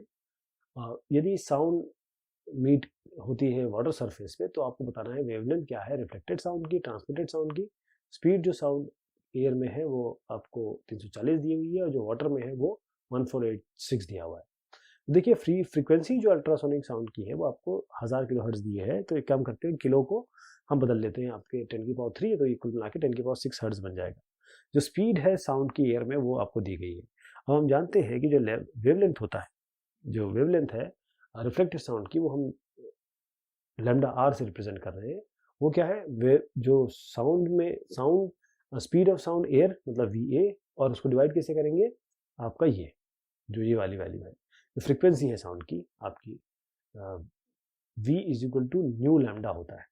वेलोसिटी होती है, या आप जो स्पीड कहेंगे, वो आपकी फ्रीक्वेंसी इंटू वेवलेंथ होती है। तो हमको वेवलेंथ कैसे निकलेगा, इसको इसे डिवाइड कर दीजिए, वही हमने यहाँ पर किया। जो फ्रीक्वेंसी अल्ट्रासोनिक साउंड की वो आपको 10⁻6 दी हुई है, जो स्पीड है साउंड की वाटर में वो भी आपको 1486 दी हुई है। तो अगर आपको वेवलेंथ निकालना है तो इसको इससे डिवाइड कर दीजिए, यही वाला फॉर्मूला लगा के। एक हॉस्पिटल है वो यूज करता है अल्ट्रासोनिक स्कैनर, ताकि वो ट्यूमर लोकेट कर सके टिश्यू में। तो क्या वेवलेंथ होगा साउंड का इस टिश्यू में, जहाँ पर स्पीड साउंड 1.7 किलोमीटर पर सेकंड है, जो ऑपरेटिंग फ्रीक्वेंसी है स्कैनर की आपको 4.2 मेगाहर्ट्ज दी हुई। तो जो स्पीड है साउंड का टिश्यू में वो आपको दे रखा है, इसको हम बदल देते हैं मीटर पर सेकंड में, और किलोमीटर को हमने केवल चेंज किया है। जो ऑपरेटिंग फ्रीक्वेंसी है स्कैनर की 4.2 मेगाहर्ट्ज है, मेगा मतलब होता है 10⁶, 10⁻6 यहाँ लिख देंगे। जो वेवलेंथ होती है आप जानते हैं, v equal to nu lambda होता है, v वेलोसिटी है, न्यू आपकी फ्रीक्वेंसी है, लैम्डा मतलब वेवलेंथ है। वेवलेंथ निकालना है तो v बाय न्यू कर दीजिए, यानी कि v बाय न्यू यानी कि आपको सीधी सी बात है, इसको इससे डिवाइड कर देना, जो आपकी आ जाएगी। वेव नंबर क्या होता है, वेव नंबर आपको बताता है कि कितने वेवलेंथ पर यूनिट डिस्टेंस है। वेवलेंथ क्या होता है, क्रेस्ट और ट्रफ के, दो क्रेस्ट और दो ट्रफ के बीच में दूरी, या दो कंप्रेशन या दो रेयर फ्रैक्शन के बीच में दूरी। वेव नंबर आपको बताता है कितने आपके इतने वेवलेंथ है पर यूनिट डिस्टेंस। इसको हम कैसे प्रेजेंट करते हैं, अगर मैं एक इक्वेशन बनाऊं, y x comma T, A sine के x minus omega T plus phi से है। मैं मानता हूं कि चलिए फाइव जीरो है, फाइव को जीरो कर दीजिए। Initial time t equal to zero पे क्या होगा, यहाँ पर टी को जीरो कर दीजिए, तो क्या क्या बचेगा आपके पास, ये भी जीरो, ये भी जीरो, टी जीरो है ना। तो ए साइन के एक्स, जब x किसी लैम्डा पे चला जाएगा तो x प्लस लैम्डा कर दीजिए, जब x दो लैम्डा पे चला जाएगा तो x प्लस टू लैम्डा कर दीजिए, यानी x प्लस लैम्डा और जीरो पे क्या होगा, a साइन, मतलब केवल मैंने क्या किया, x की जगह x प्लस लैम्डा रख दिया। इसी तरीके से x plus two lambda zero, यानी x की जगह x प्लस टू लैम्डा कर दिया। बस ये आएगा a साइन के x plus lambda x plus two lambda. तो जहाँ पर जो y है, इसमें y जो आप देख पा रहे हैं, ये क्या है, वो सारे पॉइंट्स हैं, क्योंकि जितने लैम्डा टू लैम्डा है वो सारे के सारे फेज में रहेंगे, इन फेज रहेंगे। इसका मतलब अगर इन दोनों को देखा जाए, चाहे मैं इसको देखूं चाहे इसको देखूं, एक जो ए साइन के एक्स है वो ए साइन के एक्स प्लस लैम्डा के बराबर होगा, वही ए साइन के एक्स प्लस के लैम्डा के बराबर होगा। कितने भी लैम्डा जोड़ते रहिए आप, ये तभी होगा जब आपका जो के लैम्डा है वो बराबर होगा 2n पाई के बराबर, n इसमें 1 2 3 होगा। ये साइन, आपको साइन थीटा के बारे में पता होना चाहिए। ये आपको बताएगा कि जो के है वो 2 पाई n बाय लैम्डा, ये आपका के जो है आपका वेव नंबर है। आप समझिए वेव नंबर कहाँ से आया, कि इसको हम कहते हैं प्रोपोगेशन कांस्टेंट भी कहते हैं, क्योंकि आपको बताता है कि प्रोपोगेशन कैसे हो रहा है वेव का। वेव नंबर ये एक इनडायरेक्ट तरीका है ताकि आप वेव के प्रोपोगेशन को बता सके। टाइम पीरियड, फ्रीक्वेंसी और एंगुलर फ्रीक्वेंसी। टाइम पीरियड किसी भी वेव की, टाइम पीरियड का मतलब क्या हुआ? समय, टाइम मतलब समय, पीरियड मतलब कितने अंतराल की बात हो रही है, कितने समय की बात हो रही है। तो टाइम पीरियड, दो चीज़ों के बीच में कितना पीरियड हुआ। तो टाइम पीरियड किसी वेव का वो उतना समय है जिसमें एक ऑसिलेशन पूरा होता है, जिसको हम टी से रिप्रेजेंट करते हैं। अगर फ्रीक्वेंसी देखा जाए तो इस टाइम पीरियड का उल्टा होता है वो, यानी कि इसका रेसिप्रोकल होता है। फ्रीक्वेंसी किसी वेव की होती है कि कितने ऑसिलेशन पर यूनिट टाइम, एक यूनिट टाइम में कितने ऑसिलेशन कर डाले इन्होंने। हम इसको, ये वी दिया है लेकिन इसको न्यू है, बेसिकली इसको न्यू से करते हैं। ये आपका एक ग्रीक लेटर है, न्यू होता है, तो इसको न्यू मानिएगा 1/t। इस टी को 1 कर दीजिए, आपका फ्रीक्वेंसी आ जाएगा। और एंगुलर फ्रीक्वेंसी क्या होती है? एंगुलर फ्रीक्वेंसी एक ऐसी फ्रीक्वेंसी है वेव की, अगर हम सर्कुलर मोशन को लेना, वहां पर जो, क्योंकि सर्कुलर जब होता है तो घूमते हैं, तो एंगुलर फ्रीक्वेंसी होता है कि जो फ्रीक्वेंसी है इस वेव की किस टर्म में, सर्कुलर मोशन में। जो टर्म है एंगुलर फ्रीक्वेंसी का, ये तब यूज करते हैं जब इसमें एंगल इन्वॉल्व हो, मोशन, किसी मोशन में एंगल इन्वॉल्व है, इसको हम ओमेगा कहते हैं। जैसे एक लीनियर मोशन है, एंगुलर फ्रीक्वेंसी इसमें यूज नहीं करेंगे आप, राइट। यहाँ पर हम एंगुलर फ्रीक्वेंसी यूज नहीं करेंगे। जो रिलेशन है ओमेगा फ्रीक्वेंसी में वो ये है, omega is equal to 2 pi nu. Nu क्या है? ये आपका न्यू 1/2 होता है। अभी मैंने बताया आपको, जो फ्रीक्वेंसी होगी वो 1/t के बराबर होगी। तो 2 पाई न्यू, या न्यू की जगह 1/t रख दीजिए, ये हो जाएगा 2 पाई/t। ठीक, इसमें t क्या है? यहाँ से यहाँ तक देखिए, यहाँ से यहाँ तक की दूरी हो गई आपकी t, टाइम। 2 पाई तो खैर है ही।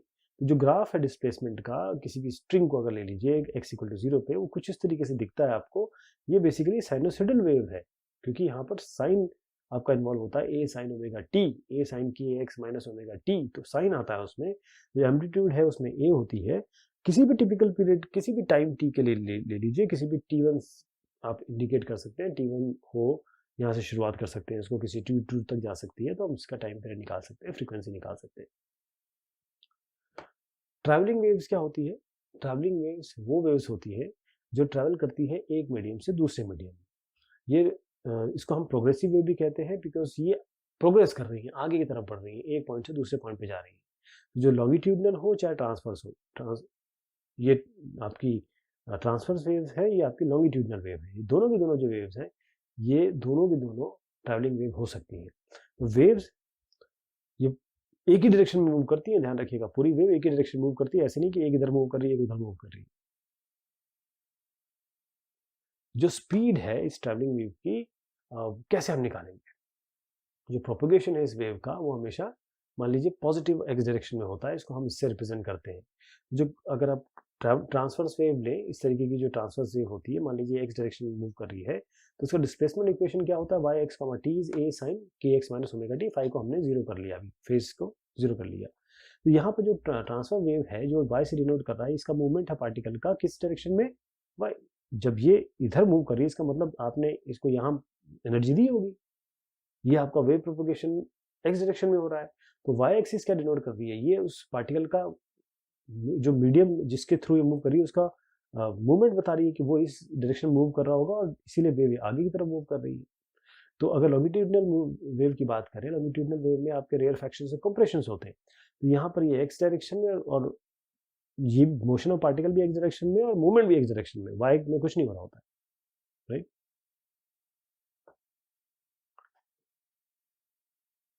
जो डायरेक्शन है प्रोपोगेशन का, वही इसमें डिफर कर रहा होता है। तो हम ये देखिए, जो मोशन है हॉरिजॉन्टल डायरेक्शन में एक्स एक्सिस में लिया, और अगर हम सारे पीक्स को देखें तो हम देखेंगे कि ये स्ट्रेट लाइन बनाता है।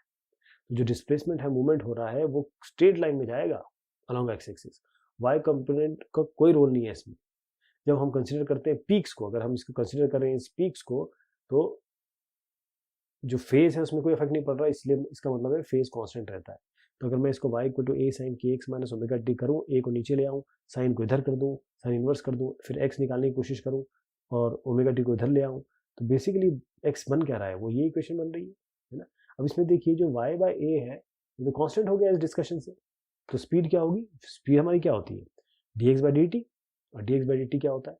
ओमेगा बाय के। यही तो हुई ये, राइट। तो हमने क्या किया, इसको डिफ्रेंशिएट किया टाइम के हिसाब से। तो 1/k साइन इनवर्स y/a ये 0 हो गया, क्योंकि हमने कांस्टेंट टर्म के हिसाब से इसको डिफरेंशिएट किया। तो जो वेव स्पीड है v वो w/k, जहाँ पर w है आपका एंगुलर फ्रीक्वेंसी, k है आपका वेव नंबर। बस ये ध्यान रखिएगा। इसको जब हमने डिफरेंशिएट किया, हमने dx बाय ये जो x है dx, इसको dx/dt किया, ये पूरे को दाएं हाथ पे इसका इंटीग्रेट डिफरेंशिएशन हो गया। dx/dt क्या बना, v आया k और दाएं हाथ पे ω/k। तो जो वेलोसिटी वेव स्पीड आ गई आपकी वो w/k, ω/k है, w नहीं, ω/k, angular frequency by wave number. तो अलग अलग एक्सप्रेशन है वेव स्पीड के। अगर वेव स्पीड को देखें तो आपका वेलोसिटी जो आती है, स्पीड आती है वेव स्पीड, वो ω/k आती है। और ओमेगा हम जानते हैं 2π फ्रीक्वेंसी होती है या 2π/t होती है। तो t इसमें पीरियड है आपका, तो k को आप अगर 2π/λ कहें, इसका मतलब 2π/t और यहाँ पर लैम्डा लगाए तो λ/t हो जाएगा। तो v is to n lambda, v velocity होती है न्यू लैम्डा, जो हम अभी तक निकालते चले आ रहे थे, बोलते चले आ रहे थे।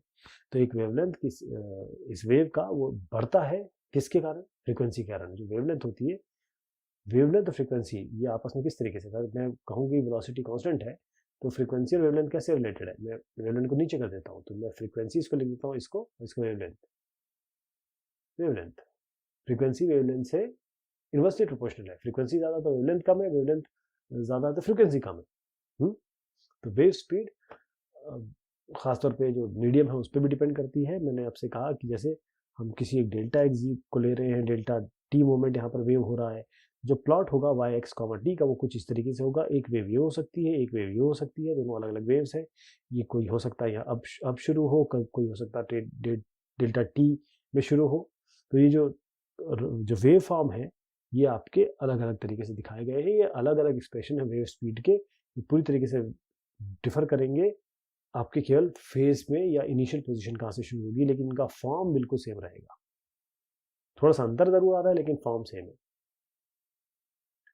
जो स्पीड है ट्रांसवर्स वेव की, किसी स्ट्रेच स्ट्रिंग में अगर निकालें तो मान लीजिए एक स्ट्रेच स्ट्रिंग है, स्ट्रिंग आपने लिया, स्ट्रिंग आपने देखा होगा, उसको अगर हमने खींच लिया, स्ट्रिंग किया, अगर जो ट्रांसवर्स डिस्टर्बेंस है, ट्रांसवर्स इस तरीके का एक एंड में, तो जो डिस्टर्बेंस होगा वो किसके थ्रू, इस स्ट्रिंग के थ्रू ही जाएगा आगे। तो इसलिए यहाँ पर आपका ट्रांसवर्स वेव बन जाएगी। तो अगर स्प्रिंग या स्ट्रिंग की बात करें तो वहाँ पर भी ट्रांसवर्स वेव बनेगी। जो पार्टिकल है वो ऊपर और नीचे जाएगा, जो वेव ट्रैवल कर रही है वो परपेंडिकुलर होगा जहाँ पर पार्टिकल ऑसिलेट कर रहे होंगे। जो ट्रांसवर्स वेव्स है उसकी हम स्पीड कैसे बताते हैं, ट्रांसवर्स वेव्स की हम बताते हैं मास पर यूनिट लेंथ। यानी कि मास ये काइनेटिक एनर्जी को जन्म देता है, यदि मास नहीं है तो कोई काइनेटिक एनर्जी नहीं है, इसका मतलब कोई वेलोसिटी नहीं होगी, हम इसको म्यू से रिप्रेजेंट करते हैं। टेंशन क्या होगी, क्योंकि स्ट्रिंग की बात हो रही है तो इसमें टेंशन होगी। टेंशन बड़ा बहुत की फैक्टर है, क्योंकि यही तो डिस्टर्बेंस क्रिएट कर रहा है, और क्यों इस टेंशन के कारण ही तो डिस्टर्बेंस क्रिएट हो रहा है, उसी के थ्रू वेव ट्रैवल हो रही है। इसको हम टेंशन को टी कहते हैं। मास पर unit length mu, tension T. अगर मैं इसको डायमेंशनली एनालाइज करूं कि कैसे जो स्पीड है वो मास पर यूनिट लेंथ से रिलेटेड है या टेंशन से रिलेटेड है, तो देखिएगा ये म्यू जो है m/l है, मास पर यूनिट लेंथ, यानी कि m l की पावर -1। टेंशन क्या होता है, फोर्स होता है। फोर्स क्या होता है, मास इंटू एक्सेलरेशन होता है। और एक्सेलरेशन क्या होता है आपका lt-2, और मास m है, इसको जोड़ दिया जाता है mlt की पावर -2। जरा इसको इससे डिवाइड कर लीजिए, देखिएगा आपको क्या मिलता है। ये आपका जो स्क्वायर आता है TL-1 का होल स्क्वायर, ये क्या है 1/v², ये मतलब μ/t आपका 1/v²। तो v कहाँ से आ गया आपका, c√t/μ।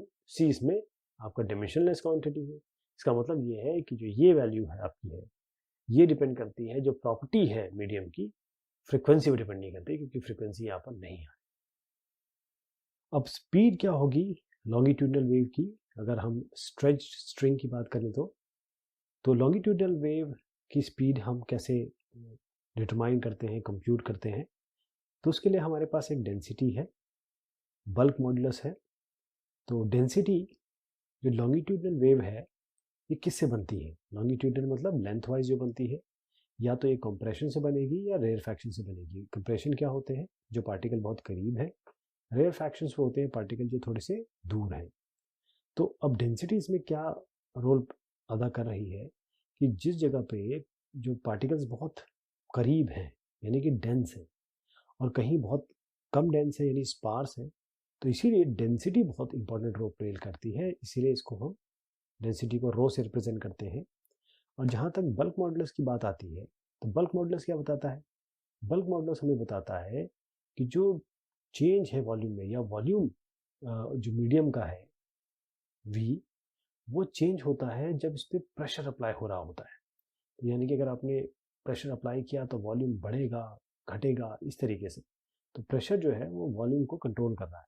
अब वॉल्यूम में चेंज हो रहा है तो हम किससे रिप्रेजेंट करेंगे इसको, किससे बताएंगे? बल्क मॉडुलस से। यानी कि अगर हम चेंज कर रहे हैं, वेरिएट कर रहे हैं प्रेशर को, कंप्रेशन या फिर आप रेयरफेक्शन दोनों के बारे में बात करें, तो प्रेशर के अनुसार वॉल्यूम चेंज होगा, और हम इसको बी से रिप्रेजेंट कर रहे हैं, कैपिटल बी। अगर हम इसका डायमेंशनल एनालिसिस देखें, कैसे हम स्पीड को रिलेट कर सकते हैं डेंसिटी और बल्क मॉडुलस से, यानी कि रो को रिलेट करना चाहते हैं हम एक तो डेंसिटी से, ये डेंसिटी है, स्पीड या वॉल्यूम, क्योंकि जब हम स्पीड की बात करते हैं और हम जब बल्क मॉडुलस की बात करते हैं तो वॉल्यूम भी आता है। तो स्पीड इवेंचुअली रो से डेंसिटी, और डेंसिटी क्यों वॉल्यूम से रिलेटेड है?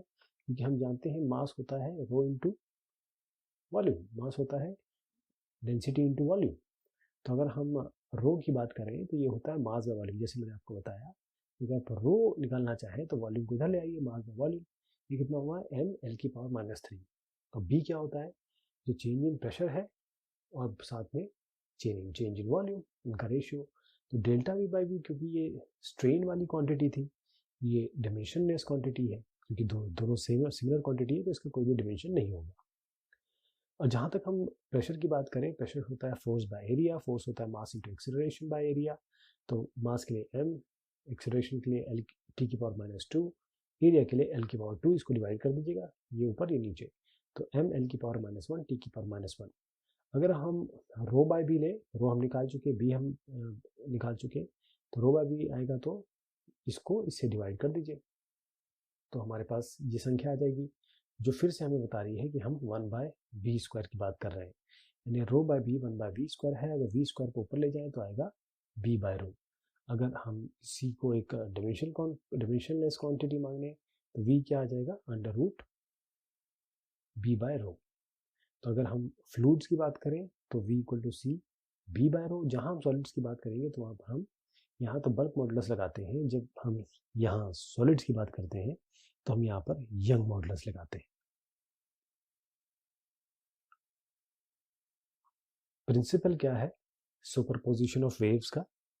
जो प्रिंसिपल है सुपरपोजिशन ऑफ वेव्स का, ये हमें बताता है किस तरीके से जो अलग अलग इंडिविजुअल वेव फॉर्म्स है उनको हम जोड़ सकते हैं, उनको हम एल्जेब्रिकली जोड़ सकते हैं, ताकि हम एक फाइनल वेव फॉर्म निकाल सकें। इन्हें 2-3 वेव फॉर्म्स हैं, उन्हें जोड़ें और एक वेव फॉर्म निकालें। तो वेव फॉर्म हमें क्या बताता है कि क्या टोटल मोशन कैसा है, ओवरऑल मोशन कैसा है इस वेव का। ये हमको इंडिविजुअल पार्टिकल के बारे में नहीं बताएगा।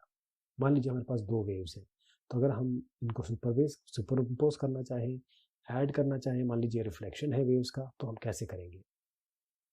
तो एक एक केस लेके चलते हैं।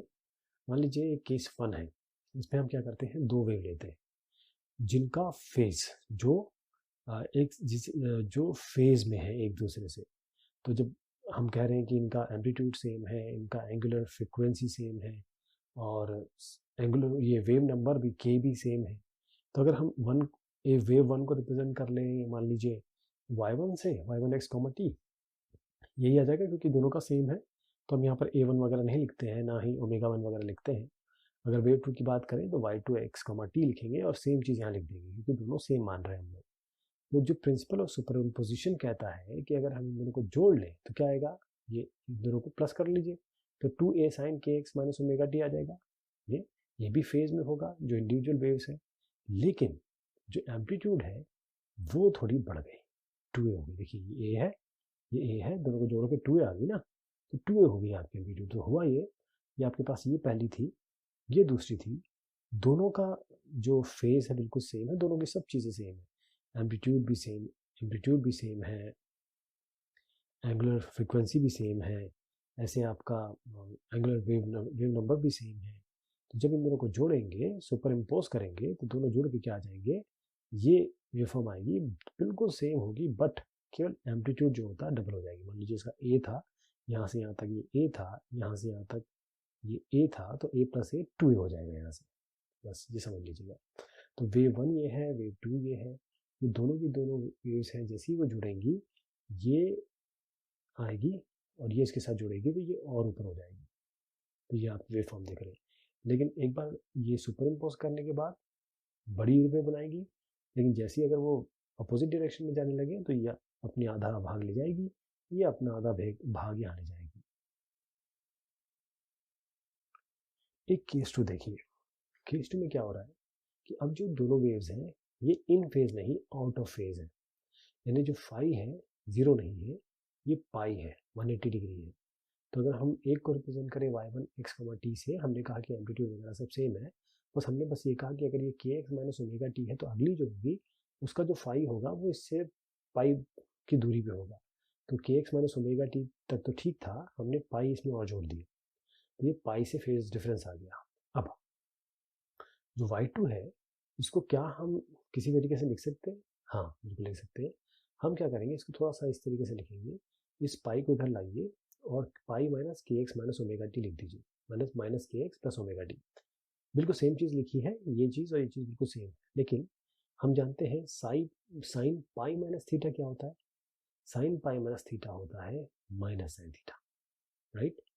इसीलिए हमारे पास जो वैल्यू बनेगी वो बनेगी माइनस ए साइन के एक्स माइनस ओमेगा टी, यानी कि जो सुपरपोजिशन हो रहा है, अगर हम इसको लें और इसको लें, देखिए आप, ये पहली थी, ये पहली थी, दूसरे को हमने इस फॉर्म में कर दिया। अब इन दोनों को जोड़ के देखिए, एक प्लस में है एक माइनस में है, दोनों जुड़ के जीरो हो जाएंगे। यानी y1 और y2 को जोड़ा जाए तो ये जीरो हो जाएगा। ये जो पहली वेव है इसकी डायरेक्शन ये है, दूसरे की डायरेक्शन ये है, लेकिन ये आउट ऑफ फेज है, मतलब आउट फेज में। जैसे ही वो ओवरलैप करेंगे स्ट्रेट लाइन बन जाएगी, लेकिन जब ये अपोजिट डायरेक्शन में जाएंगे तो ये अपनी अपनी वेव लेके आगे बढ़ जाएंगे। कहने का तात्पर्य ये है कि ए साइन के एक्स माइनस ओमेगा टी है, ये आपका ए साइन के x omega T plus pi है, राइट? के एक्स ये माइनस है, के x minus omega T plus pi, इसमें और इसमें पाई का डिफरेंस है। हमने इसको कुछ इस तरीके से लिख दिया, साइन पाई प्लस थीटा होता है माइनस साइन, तो हमें माइनस आ गया, बाकी चीज सेम रहेगी। तो कहने का मतलब जब हम इसको इसके साथ जोड़ेंगे तो स्ट्रेट लाइन आएगी, ये दोनों एक दूसरे को कैंसिल कर देंगे। एक केस 3 और बनता है। अब ऐसा है कि जो फाई है, हमने एक बार कहा कि ये जीरो है, इन फेज है, एक में कहा हमने फाई पाई है 180 डिग्री आउट फेज है। जीरो से पाई के बीच में भी तो हो सकता है कोई वैल्यू, तो हम क्या करेंगे, दो वेव्स लेंगे जो पार्शियली आउट ऑफ फेज है, माने इनकी जो वैल्यू है जो फेज की वो 0 से लेकर 180 के बीच में है। तो जो वेव 1 है इसको रिप्रेजेंट करते हैं ए साइन के एक्स माइनस ओमेगा टी से, दूसरे वाले को करते हैं हम y2 x comma T to को ए साइन के एक्स माइनस ओमेगा टी, यहाँ पर फाई जोड़ देते हैं। अब हम इसको प्रॉपर जोड़ेंगे, तो y1 प्लस y2 जोड़ेंगे तो ये दोनों जुड़ जाएंगी। अब हम जानते हैं sign A plus sine B, देखिए साइन ए, ये आपको फॉर्मूला पता होना चाहिए, साइन बी ये क्या होता है, two cos A plus B मतलब this by two sine this minus this by two. जब हम इसको सॉल्व करेंगे तो हम देखेंगे y हमारा इस तरीके से आ गया, ये sine A plus sine B होता है two sine A plus B by two cos A minus B by two, ये ध्यान रखिएगा। अब ये करने के बाद हमारे पास क्या आ गया, ये इसकी पूरी की पूरी यहाँ से यहाँ तक एम्पलीट्यूड आ गया। तो एम्पलीट्यूड क्या हो गया, two A cos phi by two, और फेज कैसे बनेगा, ये फेज है फाइव बाई टू।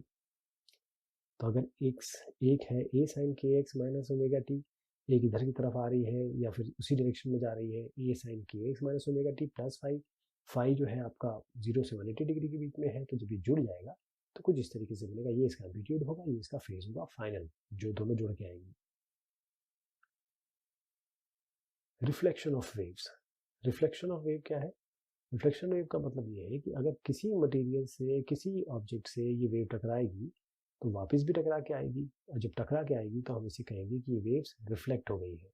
जब एक वेव स्ट्राइक करेगी किसी भी इंटरफेयरिंग सरफेस से कोई दो मीडियम के बीच में, तो वो बाउंस बैक होगी, पीछे की तरफ टकरा के वापस आएगी, इसको हम रिफ्लेक्शन कहते हैं। तो इंटरफेस को हम दो कैटेगरी में बांट सकते हैं, दो टाइप के हैं, एक आपका ओपन बाउंड्री है, एक आपका क्लोज बाउंड्री है। अब देखिए ये आपकी पहली कंडीशन है, और इस तरीके से हमारे पास दूसरी कंडीशन भी है।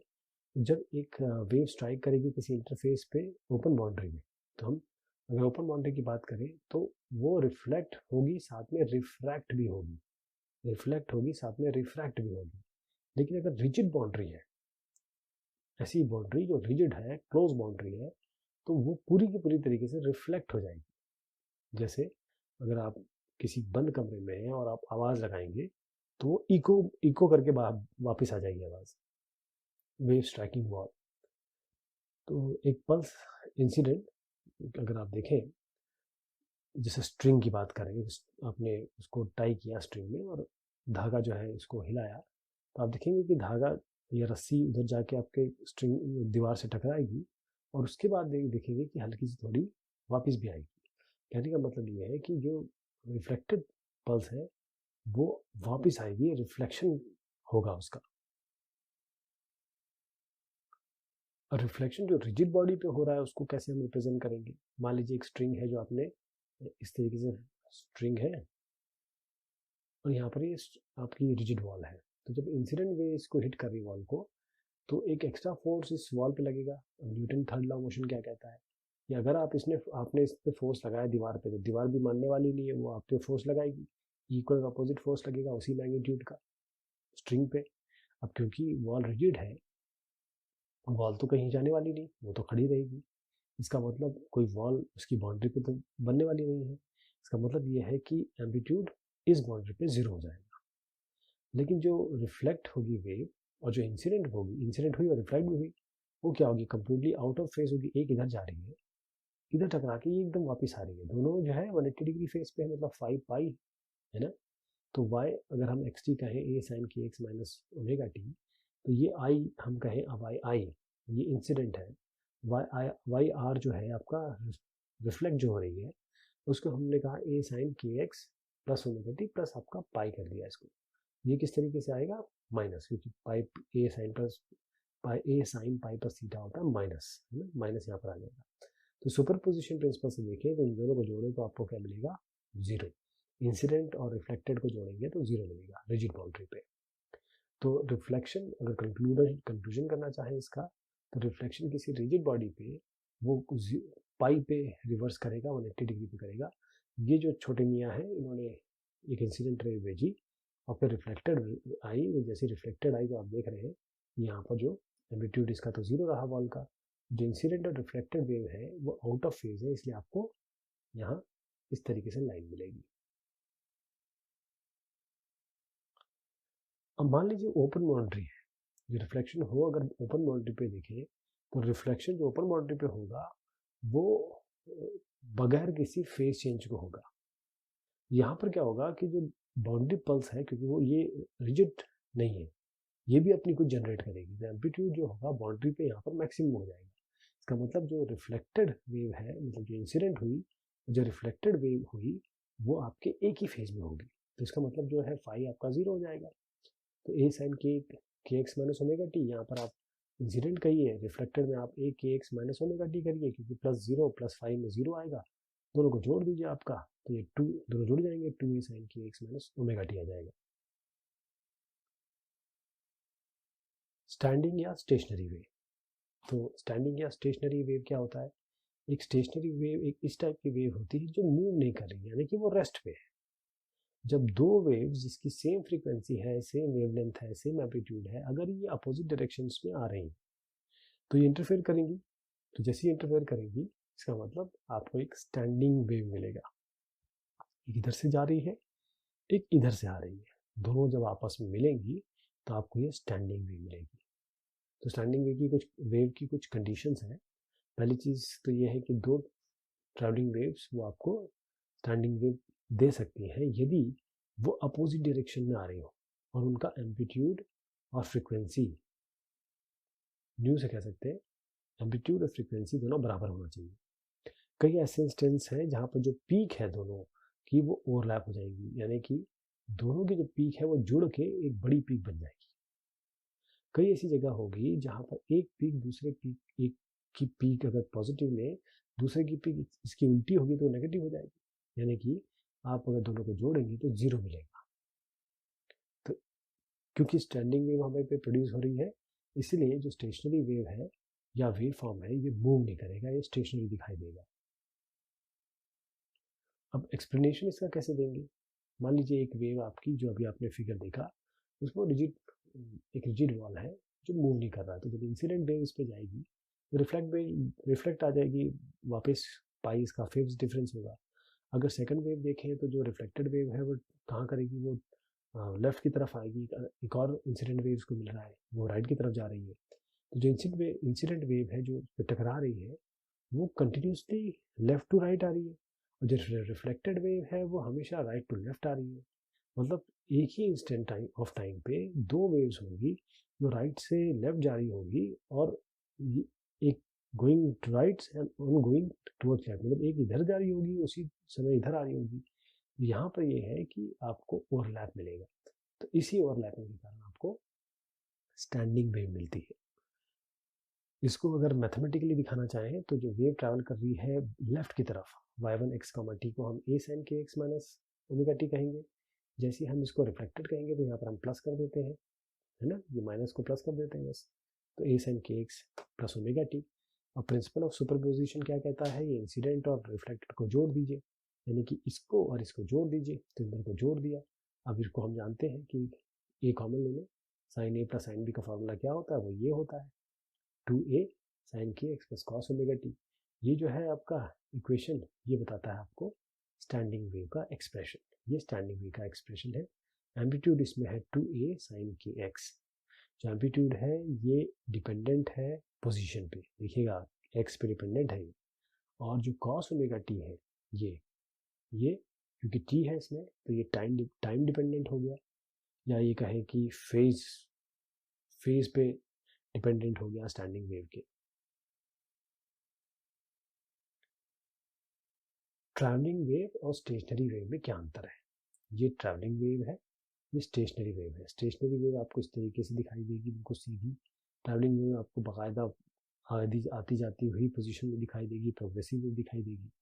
पहली चीज़ तो ये है, इसमें जो वेव फॉर्म है ये मूव करेगा, यानी हमेशा जो मूवमेंट है आपको इस पीक से, मतलब क्रेस्ट और ट्रफ से दिखाई देगा।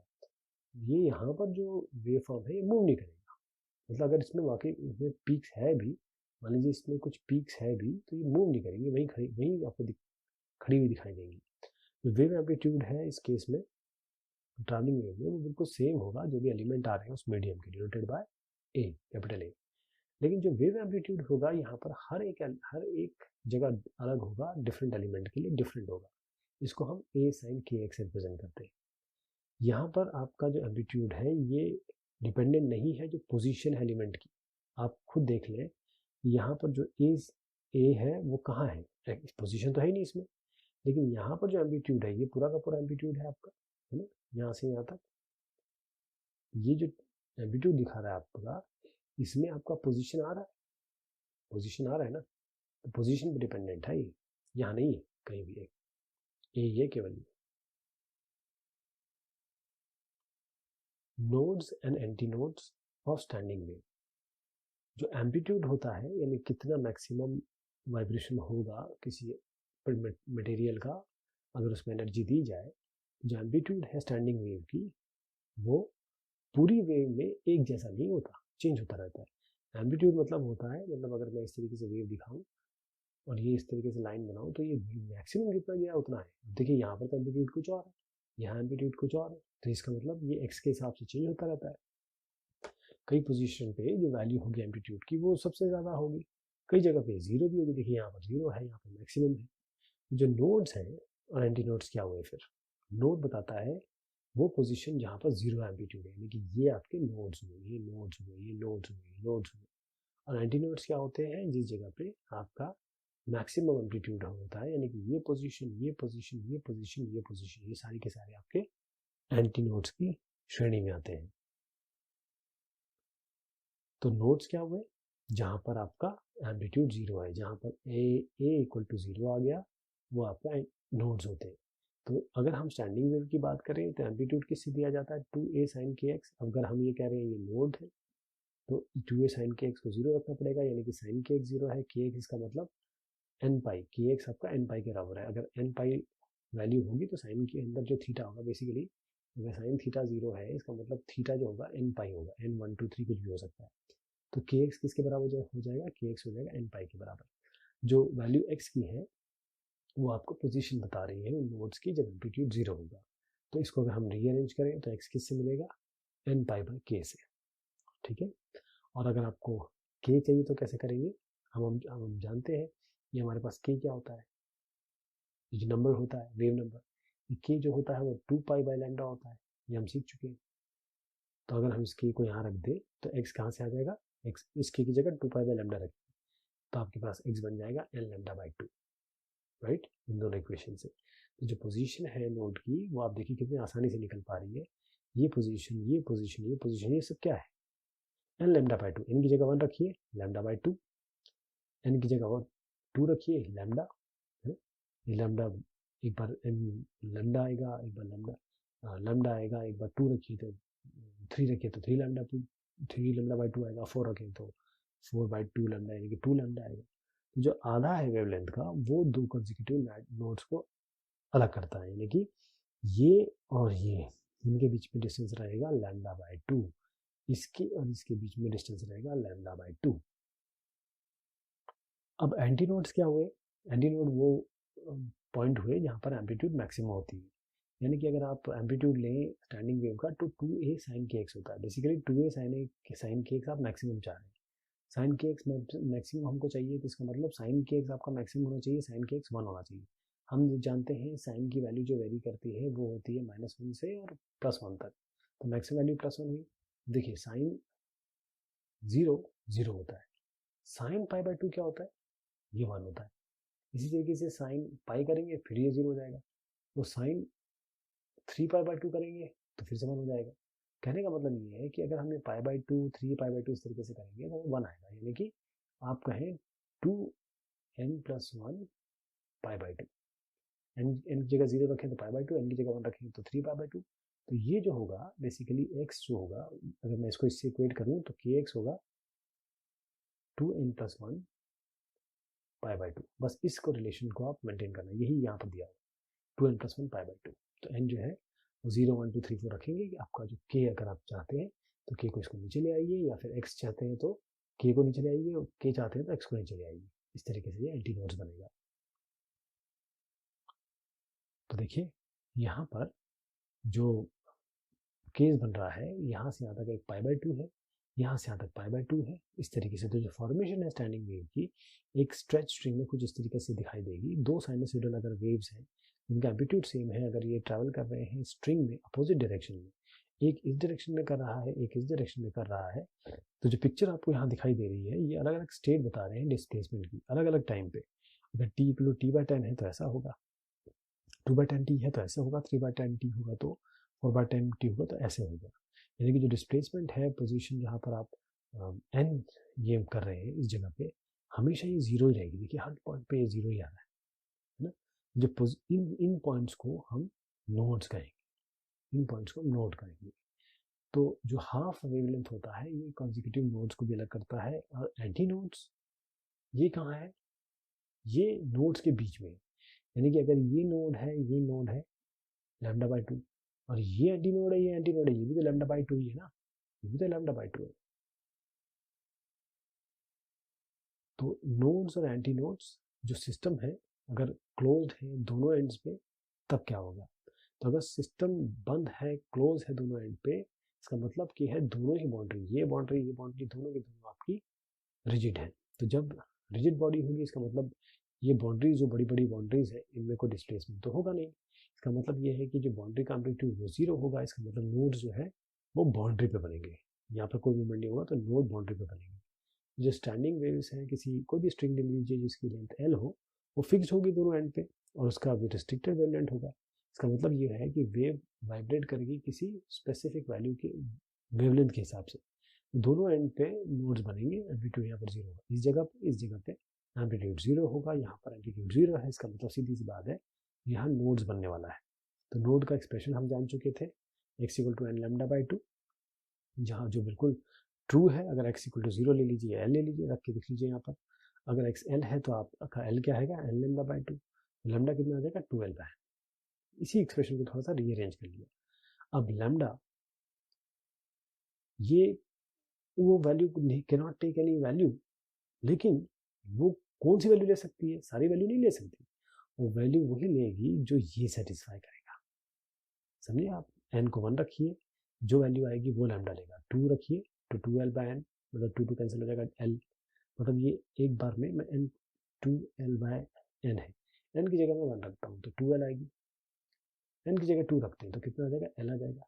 यहाँ पर 3 रखते हैं तो 2l/3 आएगा। कितनी, केवल इतना ही ले सकती है, लैम्डा की वैल्यू यही हो सकती है। इसलिए हम कह सकते हैं कि जो स्टैंडिंग वेव है स्ट्रिंग पे, जो हम टाइड है यहाँ पर, यहाँ से यहाँ तक, उसमें केवल रिस्ट्रिक्टेड वेवलेंथ होगी जो कि ये फॉर्मूला गवर्न करेगा। तो एक वेवलेंथ रिस्ट्रिक्टेड होगी, अगर ऐसा है तो वेव नंबर भी रिस्ट्रिक्टेड होगा। अब वेव नंबर, अब देखिए एक रिलेशन होता है वेवलेंथ ऑफ फ्रीक्वेंसी में, ये स्पीड इक्वल ये v equal to nu lambda होता है। जो फ्रीक्वेंसी बनेगी, अगर लैम्डा फिक्स्ड है तो फ्रीक्वेंसी भी फिक्स होगी, जो फ्रीक्वेंसी होगी स्टैंडर्ड वेवलेंथ की वो भी इस तरीके से बनेगी, है ना। इसमें जिस v है वो स्पीड है, जो वेव की ट्रैवलिंग स्पीड है। ये जो फ्रीक्वेंसीज हैं इनको हम कहते हैं नेचुरल फ्रीक्वेंसीज या मोड ऑफ ऑसिलेशन। फिर से समझिए, क्योंकि हमारे रिजिड बॉडी के अंदर ये फिक्स्ड है तो इसलिए इनको हम नेचुरल फ्रीक्वेंसी कहते हैं या मोड ऑफ ऑसिलेशंस कहते हैं। तो मोड ऑफ ऑसिलेशंस क्या हुए, हमने कहा v इक्वल टू न्यू, ये vn/2l। इसमें ये जो v आप देख पा रहे हैं ये आपका स्पीड, क्योंकि इसमें v और न्यू अलग अलग समझिएगा, एक v है एक न्यू है, एक वेलोसिटी है एक आपका जो फ्रीक्वेंसी है। v इसमें स्पीड ट्रैवलिंग वेव की है, l आपका लेंथ है स्ट्रिंग का, n आपका कोई भी नेचुरल नंबर हो सकता है, 1 2 3 4 नेचुरल नंबर हो गया, ध्यान रखिएगा। तो पहली हार्मोनिक क्या होगी, जब n इक्वल टू 1 होगा यहाँ पर तो पहली हार्मोनिक होगी, n इक्वल टू 2 पे सेकंड हार्मोनिक होगी, n इक्वल टू 3 पे थर्ड हार्मोनिक होगी। तो n इक्वल टू 1 ये जो मोड ऑफ ऑसिलेशन है इसको हम फंडामेंटल मोड कहते हैं। यानी कि अगर हमने कहा v1, राइट, तो ये v/2 है, ये इससे कम फ्रीक्वेंसी, जो फ्रीक्वेंसी है इससे कम फ्रीक्वेंसी नहीं हो सकती। तो v1 जो है ये फ्रीक्वेंसी है, तो ये लोएस्ट पॉसिबल फ्रीक्वेंसी है। अगर दो नोड है एंड पे तो यहाँ दो नोड, मतलब ये जो लोएस्ट है इसका मतलब यहाँ पर और यहाँ पर नोड बनेगा और आपको केवल एक एंटी नोड मिलेगा। सेकंड हार्मोनिक की बात करें, n इक्वल टू 2 रख दीजिए यहाँ पर, तो आपको मिलेगा जो फ्रीक्वेंसी मिल रही है वो 2v/2l, यानी 2 कट जाएगा, ये आपका v/, ये सेकंड हार्मोनिक है मोड ऑफ ऑसिलेशन की। इसमें आपको 3 नोड्स मिलेंगे, 2 एंटी नोड मिलेंगे। थर्ड हार्मोनिक की बात करें तो n इक्वल टू 3 रखिए, आपको ये थर्ड हार्मोनिक मिलेगी, यहाँ पर 4 नोड होंगे, 3 एंटी नोड्स होंगे। ये देखिए, तो जो पहला मोड है वाइब्रेशन का, अगर आप इसको इस तरीके से समझिए, जो पहला फंडामेंटल फर्स्ट हार्मोनिक बनेगा तो यहाँ पर एक ही दो नोड बन रहे हैं, केवल एक एंटी नोड है। 2λ/2 में आपके पास 1 2 3 नोड बन रहे हैं, 1 2 दो एंटी नोड बन रहे हैं, और इसी तरीके से बढ़ता चला जाएगा। जनरल एक्सप्रेशन आपका x है nλ/2, राइट। नोड और एंटी नोड अब हम देखते हैं जब सिस्टम क्लोज्ड है एक एंड पे, सिस्टम क्लोज्ड है एक एंड पे, तो जहां पर सिस्टम जिसमें एक एंड पे हमने क्लोज कर दिया, केवल एक ही नोड है वो बनेगा यहाँ पर। क्लोज एंड पे तो हमेशा एक ही नोड बनता है, तो अगर हम एक फिक्स्ड एंड मान लें x इक्वल टू 0 पे, एक ओपन एंड मान लें x इक्वल टू l पे, और जो स्ट्रिंग अटैच है वो इन दोनों एंड के बीच में है, तो x इक्वल टू l पे जो एंटी नोड बनेगा, इसका मतलब एम्पलीट्यूड इस जगह पर मैक्सिमम हो जाएगी। जो कंडीशन है हमारे इस एंटी नोड को बनने की वो क्या है, हम जानते हैं कि 2n+1 λ/2 जो मैंने आपको पहले बताया था, वो ये, बस इसको समझ लीजिएगा आप, यही इसकी कंडीशन है, राइट। आपकी कंडीशन यही है, x माने ये l। तो जो आपने कहा लैम्डा, हमने कहा 2l इंटू n+1/2 या 2n+1/2, ये एक्सप्रेशन बताता है कि जो वैल्यूज है वेवलेंथ की ये भी रिस्ट्रिक्ट हो जाएगी, क्योंकि जो n की वैल्यू डालोगे उस हिसाब से आपकी लैम्डा आएगी, क्योंकि लेंथ तो फिक्स कर दिया आपने। तो अगर इसकी फ्रीक्वेंसी देखी जाए तो फ्रीक्वेंसी क्या होगी, आप फिर से c equal to nu lambda या speed equal to nu lambda, यहाँ पर इस एक्सप्रेशन में हम ये वाली चीज रख देंगे तो हमारे पास क्या बन जाएगा, frequency equal to v/2l n+1/2, यानी कि 2n+1/2। ये हमने वाली एक्सप्रेशन रखा है, मतलब हमने ये कहा है कि frequency is equal to velocity by lambda, और एन यहाँ पर जो वैल्यूज आ रही है वो रखेंगे। जो मोड है ऑसिलेशन के, इसमें फंडामेंटल फ्रीक्वेंसी, इसको हम कहते हैं पहली हार्मोनिक। ये क्या है, जो लोएस्ट पॉसिबल एन की वैल्यू हो सकती है n इक्वल टू 0, राइट, क्योंकि हमें शुरुआत जीरो से कर रहे हैं, जो एक्सप्रेशन है फंडामेंटल फ्रिक्वेंसी का वो कुछ इस तरीके का एक्सप्रेशन होगा जब हम शुरुआत कर रहे हैं, यानी इक्वल टू जीरो रख दीजिए, आपको ये मिल जाएगी। अगर हम ऑड हार्मोनिक्स की बात करें, यानी कि 1, 2 और 3 हम इसमें डालें, तो वही एक्सप्रेशन क्या बनाएगा, देखिए thrice of v/4l, 5/v/4l, 7/v/4l, यानी कि v0 v0 v0, ये 3 5 7। तो सिस्टम जो क्लोज होगा एक एंड पे और ओपन होगा दूसरे एंड पे, हमको वो एक फंडामेंटल फ्रिक्वेंसी देगा जो सारी की सारी ऑड हार्मोनिक्स होंगी। आप समझ रहे हैं, ऑड हार्मोनिक दे रहे हैं, यानी कि सिस्टम अगर एक जगह फिक्स कर दिया जाए, दूसरी जगह आपको खुला खुला रखें, तो इस जगह तो नोड बनेगा हमेशा, है ना। यहाँ एक नोड है, यहाँ आपके एक एंटी नोड है, यहाँ एक नोड है, 2 नोड है बल्कि, और कितना एंटी नोड है, ये एंटी नोड्स है आपके पास। इस तरीके से ये वेरी करता रहेगा। तो जनरल एक्सप्रेशन इसका है x का 2n+1/2 λ/2। बीट्स क्या होती है, बीट्स आपका ऐसा फिनोमेना है जब दो साउंड वेव्स जिनका तकरीबन सेम फ्रीक्वेंसी है, तकरीबन सेम एम्पलीट्यूड है, वो सेम डायरेक्शन में जा रही है, तभी बीट बनता है। आपने देखा होगा बीट बॉक्स, बहुत अच्छी बीट्स है इसकी। जैसे जब हम ट्यूनिंग करते हैं म्यूजिकल इंस्ट्रूमेंट्स की, जैसे पियानो है, हारमोनियम है, तो हम इसको इससे पहले कि उनको प्ले करें, ये जो म्यूजिकल इंस्ट्रूमेंट्स होती हैं उनको हमको स्टैंडर्ड फ्रिक्वेंसी में जमाना पड़ता है। आपने देखा होगा गिटारिस्ट हमेशा उसको पहले बजा बजा के देखता है। ये जब तक एक प्रॉपर इसकी नॉइज नहीं आने लगी तब तक गिटारिस्ट उसको बजाता नहीं है। मैथमेटिकली इसको बताया जाए तो हम क्या करेंगे कि टाइम डिपेंडेंट जो पोजीशन है, पोजीशन डिपेंडेंट नहीं लेंगे, टाइम डिपेंडेंट लेंगे। तो एक काम करते हैं, हम कहते हैं S1 होगा a cos ω1t, S2 है हमारा a cos ω2t। जहाँ पर जो एम्पलीट्यूड है, फेस है वेव का, वो सेम हम कह रहे हैं। जो फ्रिक्वेंसी है वो वेरी कर सकती है। अब हम कह रहे हैं कि मान लीजिए ω1 जो है ω2 से बड़ी, तो जब ये दो वेव सुपर इम्पोज होगी, हम क्या करेंगे, S1 और S2 को जोड़ देंगे। जब इसको जोड़ेंगे तो ए तो कॉमन है, बाहर आ जाएगा, cos ω1t plus cos ω2t आ जाएगा। सिंप्लीफाई करते हैं इसको तो 2a। अब देखिए cos a plus cos b का फॉर्मूला आपको पता होना चाहिए, तो cos a minus b/2 cos a plus b/2। तब देखिए इसमें अगर ω1 माइनस ω2 ये बहुत कम है, क्यों, क्योंकि ω1 ω2 से बड़ा है, तो इसका मतलब ω माइनस ω2 को हम ω_b लिख सकते हैं। इसी तरीके से अगर ω प्लस ω2 को लिखें तो ये बड़ा नंबर हो जाएगा, दोनों इक्वलेंट है तो दोनों बड़े हो जाएंगे, तो ω1 प्लस ω2 को हम ω_a लिख सकते हैं। तो क्या बना, 2a cos ω_b सब bt, ये सबस्क्रिप्ट है, और cos ω_at, तो जो cos ω_at है ये बहुत तेज टाइम के साथ चेंज होगा, जबकि ये जो होगा ये समय के हिसाब से थोड़ा सा कम चेंज होगा। इसका मतलब हम ये कह सकते हैं कि ये जो वैल्यू है ये कांस्टेंट रहेगी, क्योंकि कम चेंज हो रही है। इसका मतलब जो है कि ये जो वैल्यू है ये आपको बेसिक एंगुलर रेवोल्यूशन देने वाला है, क्योंकि कांस्टेंट है ये, इसमें ज़्यादा वेरिएशन तो हो नहीं सकता, कांस्टेंट है आपका। तो ये जो चीज़ है ना, ये आपको इसमें कम एंगुलर वेरिएशन है, इसको हम अपना कांस्टेंट मान सकते हैं। तो देखिएगा ये दो साइन वेव्स हैं आपके, जब ये जुड़ रही हैं तो ये बीट्स बना रही हैं, तो डिग डिग डिग डिग जो आपके वेव फॉर्म्स आते हैं, जो अच्छी म्यूजिक सुनते हैं, तो ये बीट्स होती हैं।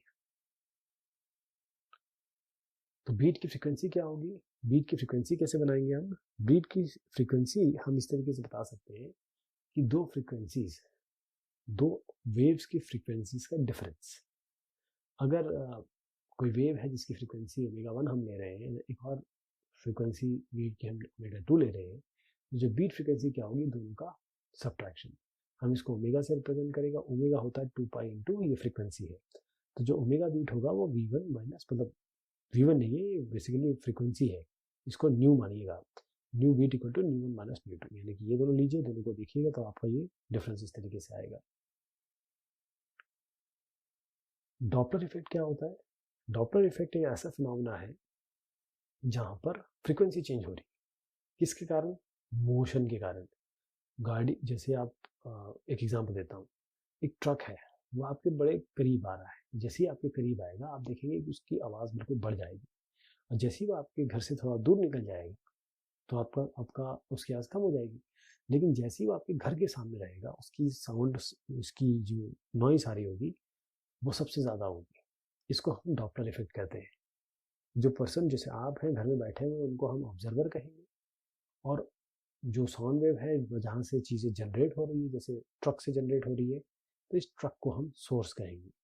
जब ऑब्जर्वर और सोर्स एक दूसरे के करीब आते हैं तो रिजल्टेंट वेव जो होती है वो कंप्रेस हो जाती है। इसका मतलब जो वेवलेंथ डिक्रीज हो जाती है और आप फ्रीक्वेंसी में इंक्रीज देखते हैं, फ्रीक्वेंसी बढ़ जाती है।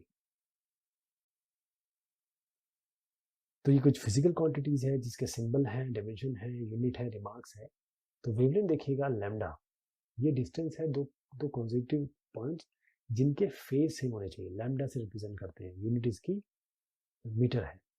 जो प्रोपोगेशन कांस्टेंट है जिसको हम के कह रहे हैं, वो आपका मीटर माइनस है, यानी कि एल की पावर -1, के रिप्रेजेंट होता है 2π/λ से।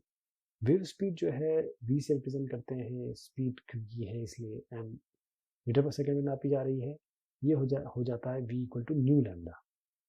न्यू इसमें फ्रिक्वेंसी है। बीट फ्रिक्वेंसी है वी बीट, वो पर सेकंड होती है। ये डिफरेंस है दो बहुत जो करीब फ्रिक्वेंसी है सुपर इम्पोजिंग वेव्स की, यानी कि दोनों दो वेव्स एक साथ जब सुपर इम्पोज करती है। तो ये बात हुई आपके इस डिस्कशन की वेव्स की। बहुत शुक्रिया, बहुत मेहरबानी आप सभी की।